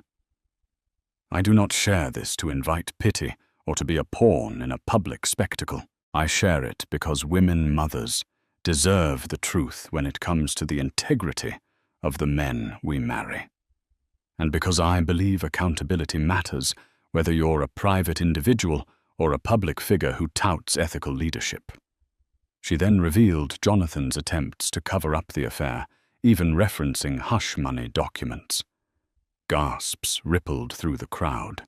Alicia clarified, "I stand here not to destroy Jonathan Cole, but to claim my future and the future of my child free from deception. I believe marriage is a partnership built on trust, and once that trust is broken so thoroughly, we must face the reality of what remains." With tears brimming, Alicia concluded, "I'm asking for privacy and respect as I decide the next steps for my family. I'm grateful for the outpouring of support. My hope is that by speaking my truth, I can begin healing and perhaps encourage others facing similar betrayal to do the same." She stepped back from the podium, a trembling hush sweeping the room. Cameras zoomed in on her tear-streaked face as Anna guided her away. The press conference had lasted less than 10 minutes, but it was enough to ignite a media firestorm that would shake Jonathan Cole's empire to its core. The press conference footage went viral within hours, dominating TV headlines and flooding social media timelines. Clips of Alicia's trembling yet resolute voice played on a loop. Hashtags like #Alicia Cole and #Truth4 Women trended globally. Celebrity talk show hosts weighed in praising her bravery. Prominent women's advocacy groups hailed Alicia as a hero for publicly confronting the betrayal. Jonathan Cole, meanwhile, faced an immediate backlash. Investors who had hesitated to sever ties earlier now flocked away from Cole Capital Ventures in droves, unwilling to align themselves with a leader so publicly indicted by his own wife. The firm's stock plummeted further. A joint venture with Tony McAllister was placed on indefinite hold. In a statement to the press, Tony cited concerns about leadership ethics and stability. Inside Cole Capital, the board of directors convened an emergency meeting. The consensus was grim. Jonathan's personal scandal had become a public relations nightmare. A formal vote of no confidence was scheduled for the following week to decide his future at the company he'd built from scratch. Some long-time allies still defended him, claiming that personal issues shouldn't overshadow professional achievements, but they were outnumbered by those pointing to the spiraling finances and brand damage.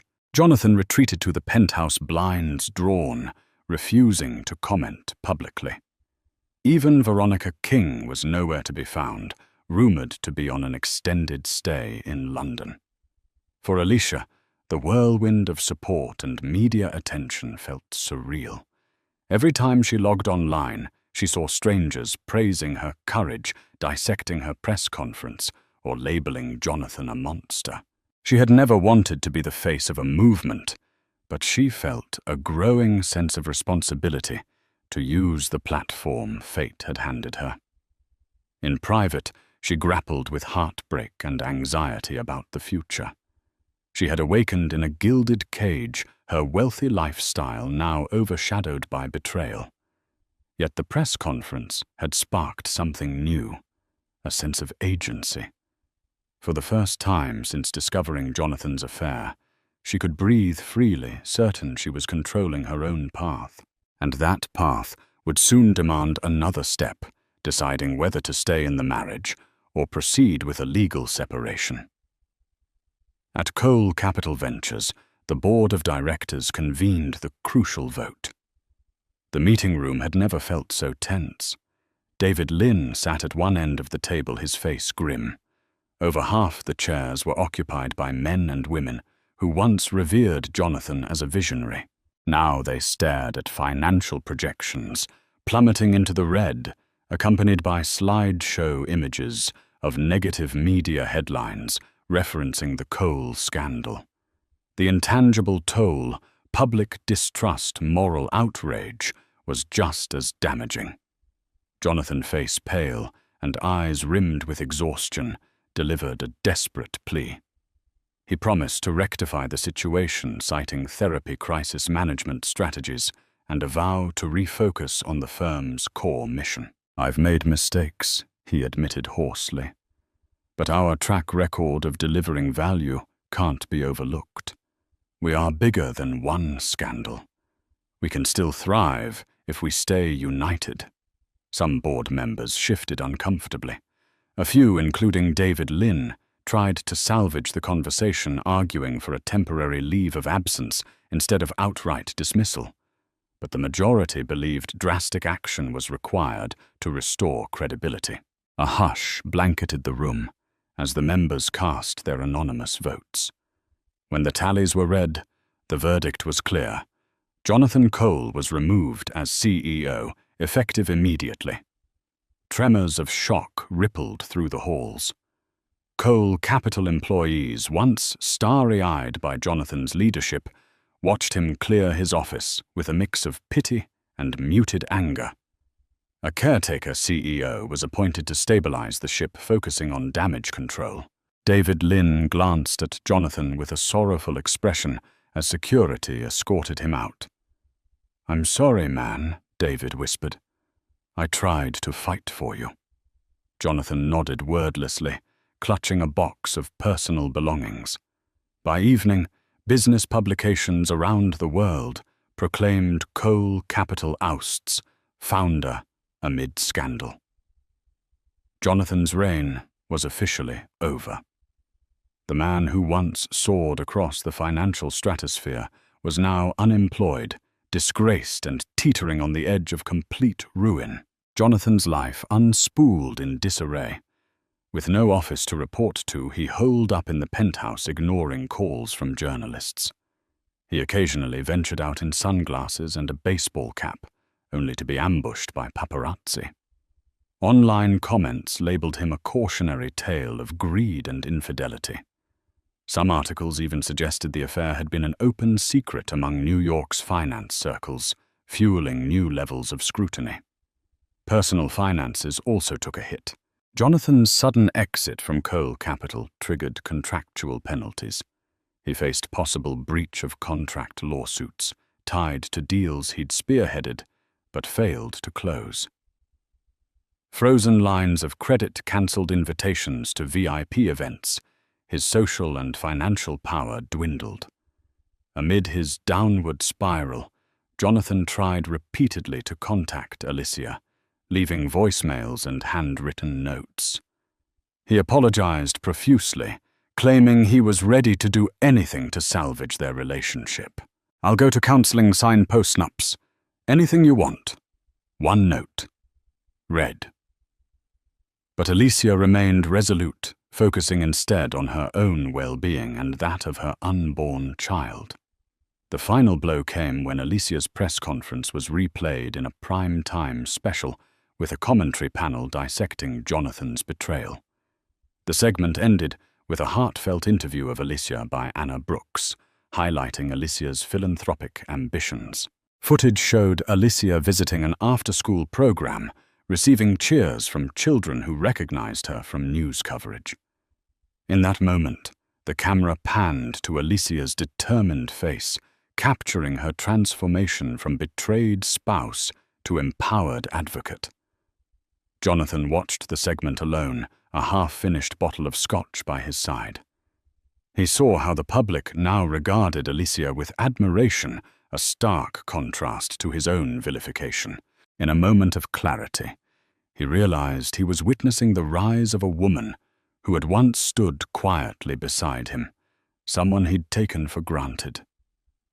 Shattered by regret, he continued drinking until the lights of the penthouse blurred into darkness. While Jonathan sank deeper, Alicia was busy forging a new path.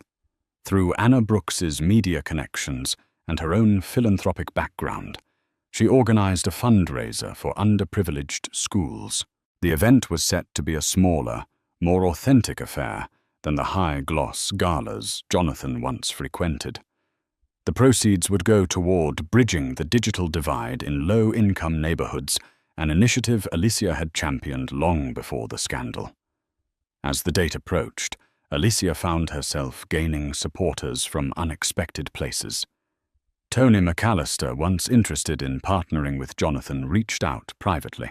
He expressed admiration for Alicia's courage and inquired if she'd accept a donation from his philanthropic foundation. She graciously agreed, grateful for the unwavering backing. Others in the business world, previously enthralled by Jonathan, now saw Alicia as an emerging figure with moral authority. Invitations to speak at leadership panels trickled in ironically, offering her the spotlight once promised to her husband. Meanwhile, Alicia took steps to secure her future.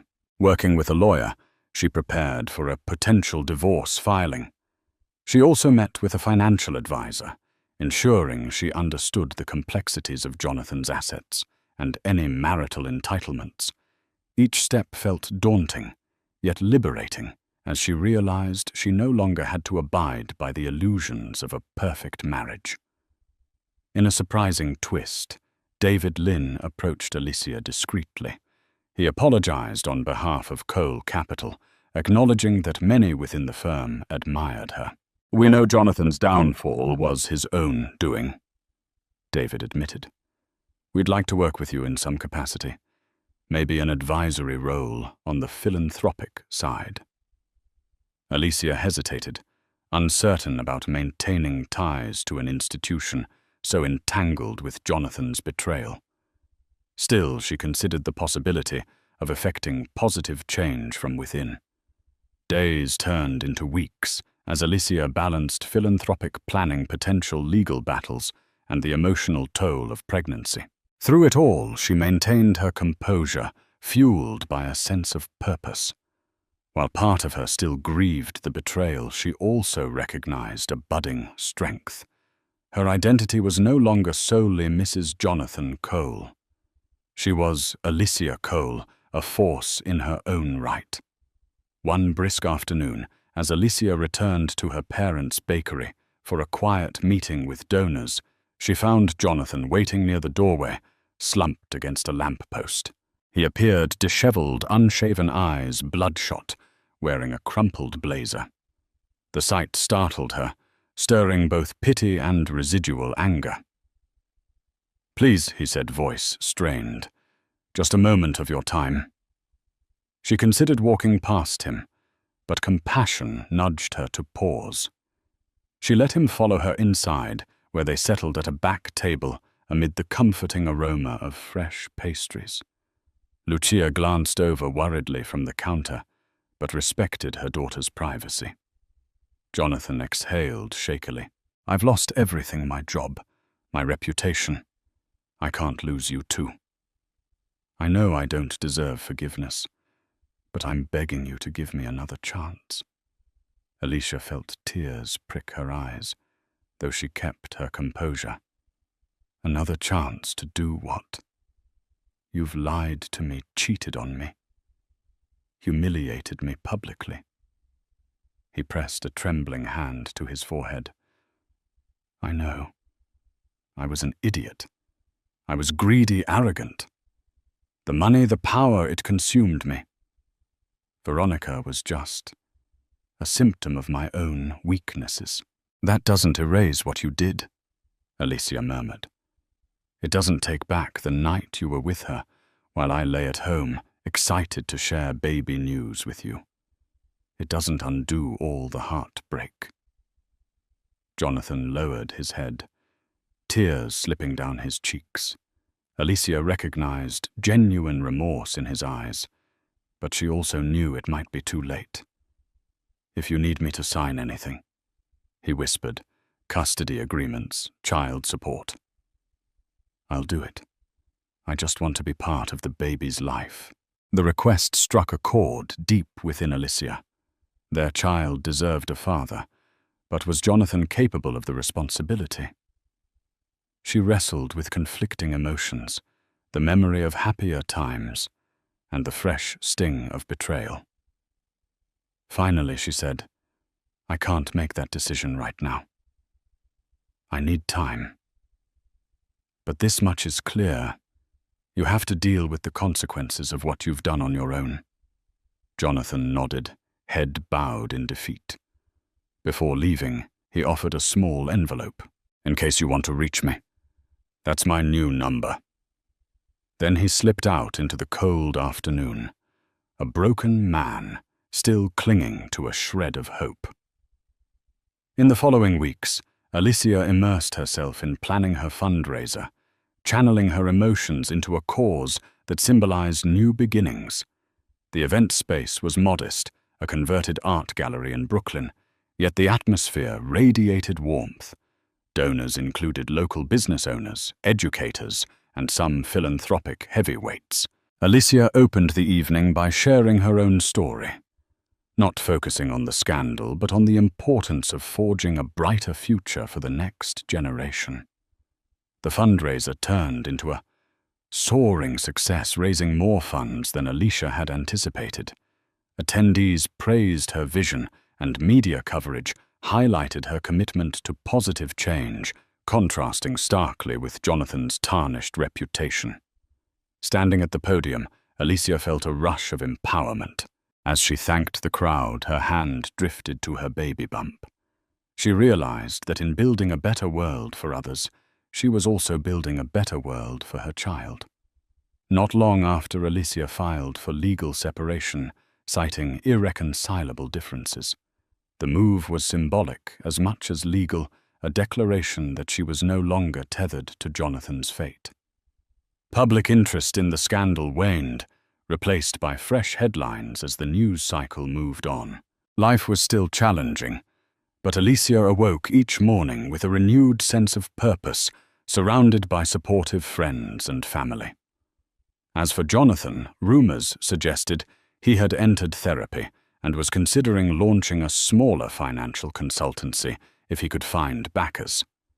Some whispered that he was volunteering at a youth centre, seeking to rediscover the philanthropic spark that once defined him.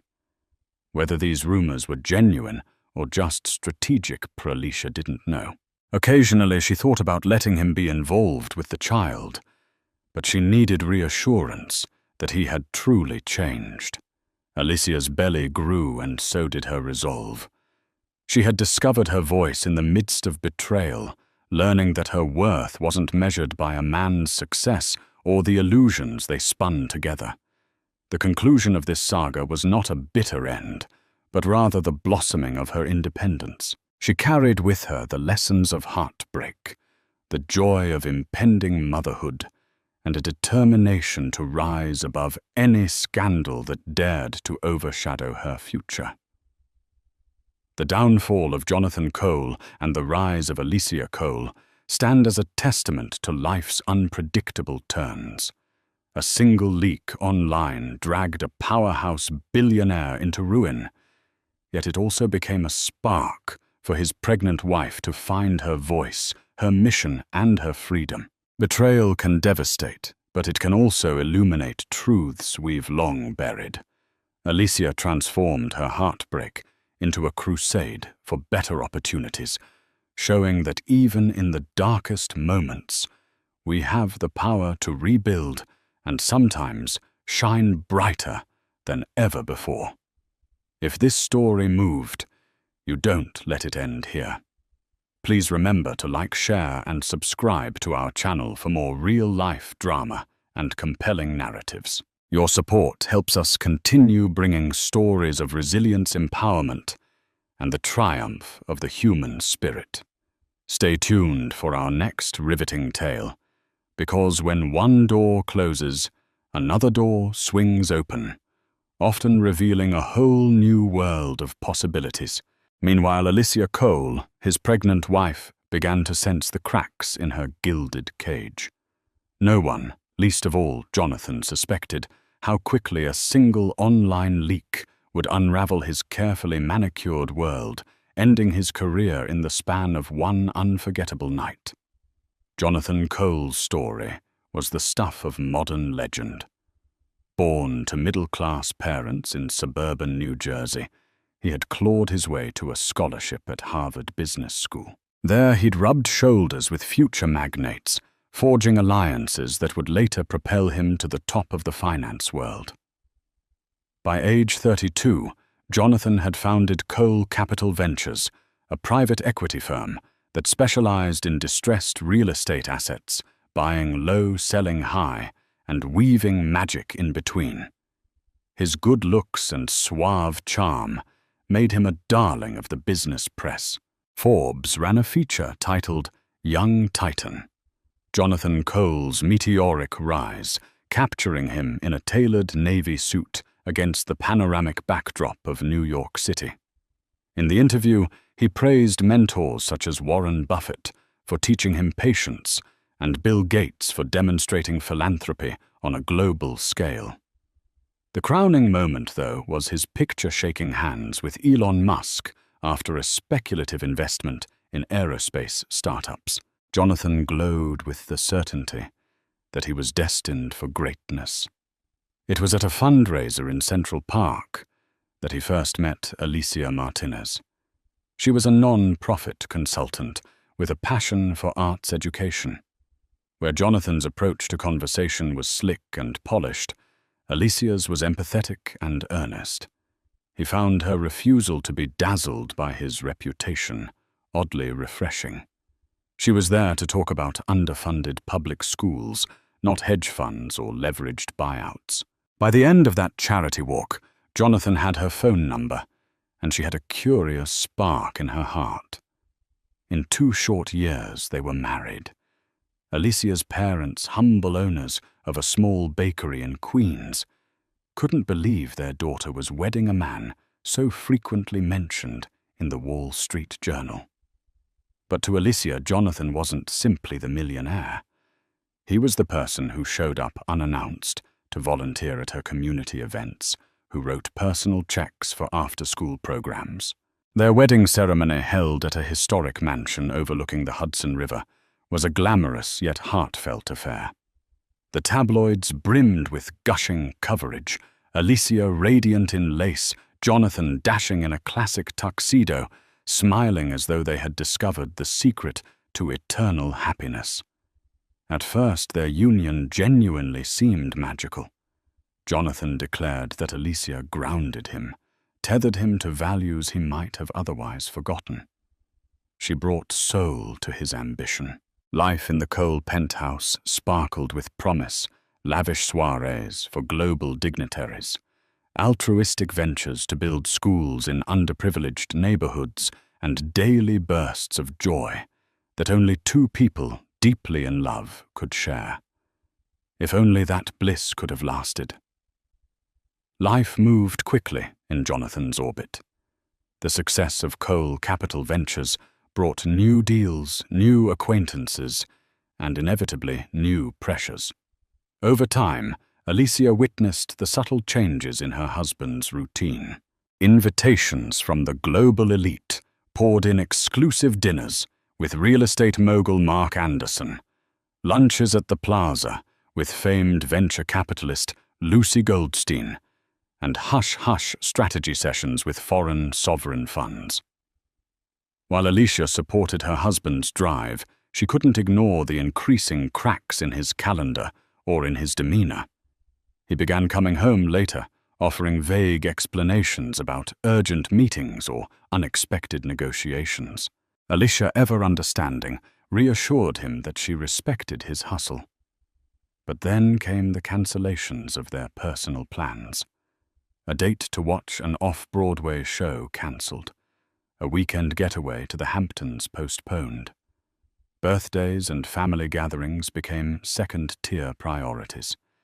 The more she tried to reach him, the more she felt a certain emotional distance creeping in. Around the office, Jonathan was surrounded by loyalists and ladder climbers alike. One of them was David Lynn, his longtime friend from Harvard, and now partner at Cole Capital. David had witnessed Jonathan's evolution firsthand. He noticed subtle changes too: Jonathan's sharper edge during conference calls, the tension behind his charismatic smile during business pitches. Yet David trusted that a man as resourceful as Jonathan always had it under control. Among the staff at Cole Capital Ventures was also the bright and ambitious Veronica King. A recent Wharton MBA graduate, Veronica had made waves by closing a multi-million-dollar investment in green technology within her first year at the firm. Her intelligence and striking beauty made her a conversation piece at every corporate event. Jonathan lauded her as the future face of finance, praising her for deals that posted triple returns. He found in Veronica a reflection of his younger self, hungry, driven, and fearless. Still, none suspected that an alliance far different than business was about to form. At this point, Alicia had no idea who Veronica King truly was. She saw her name in passing on annual reports. Occasionally, Jonathan would mention Veronica's accomplishments, praising her for innovative thinking. Alicia would nod and smile, impressed by this rising star. In Alicia's mind, she was grateful Jonathan had formidable professionals like Veronica on his team. She never once suspected that the very power he admired in his protégé might be forging a dangerous temptation beneath their polished corporate veneer.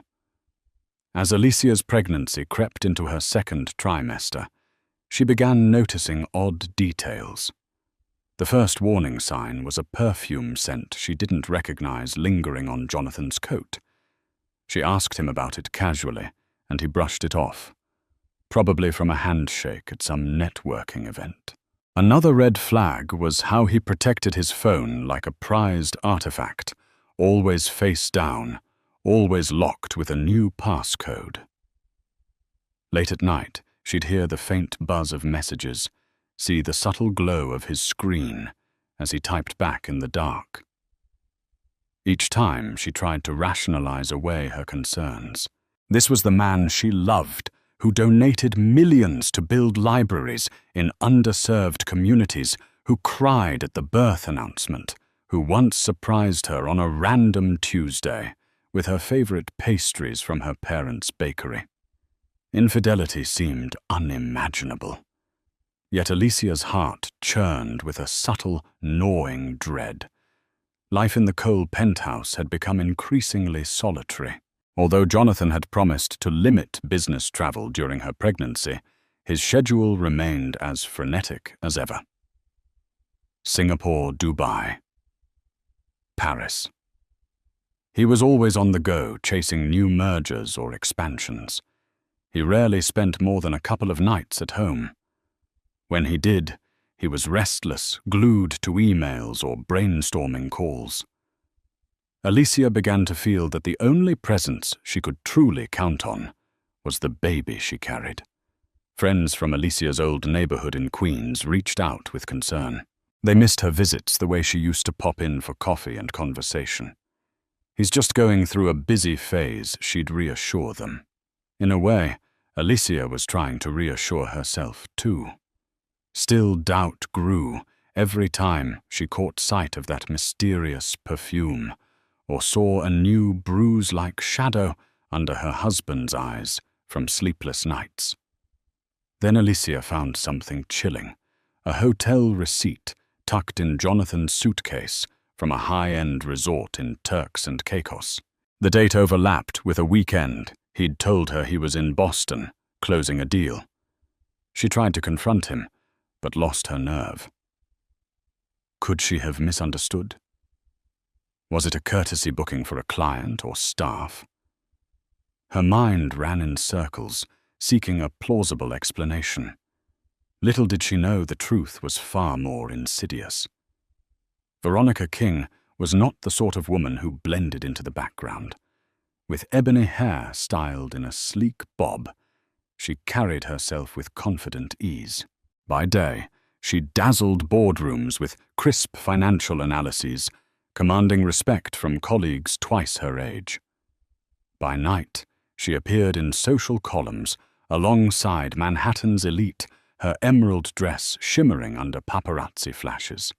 She was rumored to have grown up in modest circumstances, determined to break ceilings, no matter the cost. One evening, Alicia found herself accompanying Jonathan to a charity gala, hosted by the Metropolitan Museum of Art. Proceeds would benefit underfunded art programs in public schools, an event that aligned perfectly with Alicia's passion. Upon arriving, Alicia felt the old sparkle of excitement hobnobbing with notable figures like gallery owners, educators, and philanthropic entrepreneurs. A group of Jonathan's colleagues from Cole Capital Ventures greeted them, among whom was Veronica. This was their first real introduction. "Ah, the legend herself," Veronica said, with a radiant smile, extending her hand to Alicia. "Jonathan speaks so highly of you, and all the wonderful work you do with school kids." Alicia returned the greeting, struck by Veronica's grace. She was everything Alicia imagined a high-flying finance star, to be polished, assertive, exuding an air of subtle power. When Alicia mentioned her involvement in drafting new arts curricula, Veronica listened attentively, nodding as though she truly cared. The conversation was pleasant, even warm. Yet Alicia caught a flicker of something unspoken between Veronica and Jonathan, a shared glance that felt too intimate, too layered with private meaning. Throughout the gala, Alicia couldn't shake the sense that eyes were on them, as if the rest of the guests sensed an undercurrent. She told herself she was imagining it, that she was just hormonal and overthinking, but a tiny voice inside her whispered, "Veronica King is more important to Jonathan than you realize." By the evening's end, Alicia felt unsettled. Jonathan excused himself to take a call, just when Alicia was beginning to share her feelings about an educational campaign. Veronica also vanished into the throng of socialites. Alicia sipped her sparkling water in awkward solitude, noticing a faint swirl of that same unfamiliar perfume drifting through the air. After the gala, Alicia began piecing together subtle patterns. Jonathan had singled Veronica out in so many conversations, praising her as a strategic genius, marveling at her ability to close deals in weeks that took others months. In the past, Alicia had been proud whenever Jonathan mentored bright up-and-comers. Yet with Veronica, the tone of his praise sounded tinged with personal adoration. One morning, Alicia found herself with a free schedule and decided to surprise Jonathan at his office with homemade pastries, his favorite almond croissants from her parents' bakery. It was a gesture she used to do often, back when everything felt normal. Arriving unannounced, Alicia was greeted by the wide-eyed receptionist, who stumbled through a hello, as though not entirely sure how to handle her presence. She brushed it off and headed down the glass-walled corridor to Jonathan's corner office. Outside his door, Alicia froze. Through the partial opening, she heard lowered voices. Jonathan and Veronica seemed to be in the middle of a heated discussion, but not in an angry sense, more like an emotionally charged conversation. Alicia didn't want to eavesdrop, yet she couldn't will herself to move. Then she clearly heard Veronica say, "We'll figure this out, Jonathan. I'm not giving up on you." A brief silence followed, and then Jonathan's voice, softer. "I know. Just not here." Alicia's heart hammered in her chest. She quickly retraced her steps and waited by the reception area, forcing a casual expression when Veronica exited the office moments later. Veronica paused in surprise upon seeing Alicia with the pastry box. "Oh, hi. I didn't know you'd be stopping by." Her voice carried an undercurrent of tension, though her face remained impeccably calm. Alicia's fingers clenched around the box as she managed a tight smile. Their brief exchange ended with Veronica slipping away in a swirl of designer perfume. Alicia approached Jonathan's office next. He greeted her with mild surprise and a forced grin. "Almond croissants, wow," he said, accepting the box. His eyes flicked to the door as if confirming Veronica was gone. Alicia asked if he was all right, and Jonathan dismissed it as office stress. The entire moment felt like a carefully choreographed dance, with unspoken tensions swirling around them. That night, Alicia hardly slept, twisting the memory of Veronica's words over and over in her mind.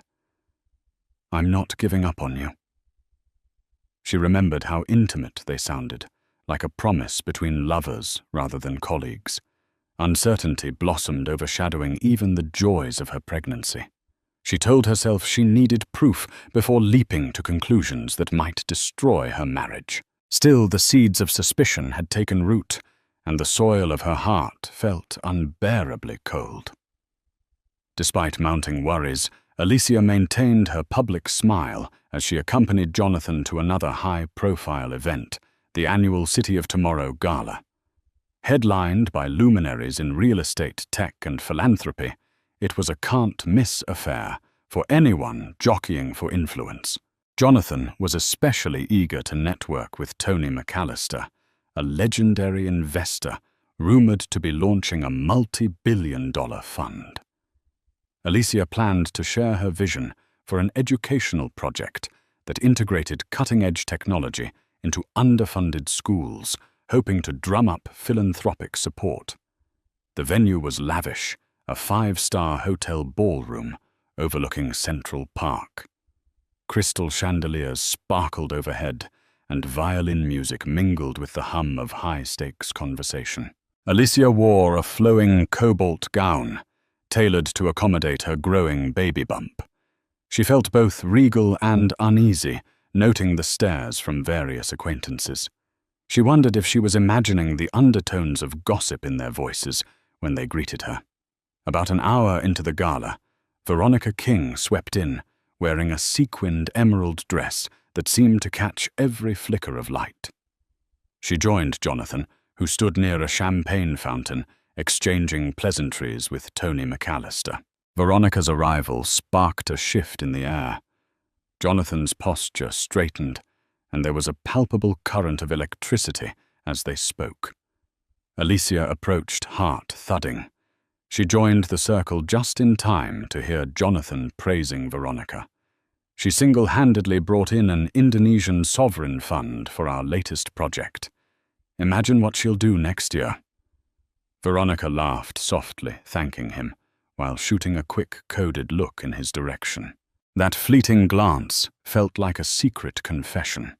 Tony McAllister then turned to Alicia, politely inquiring about her philanthropic interests. Seizing the opportunity, she shared her concept for bridging education gaps through advanced technology. Though Tony listened, Alicia sensed a general distraction in the group, as if her words were overshadowed by the silent drama swirling between Jonathan and Veronica. She pressed on regardless, determined to stand her ground.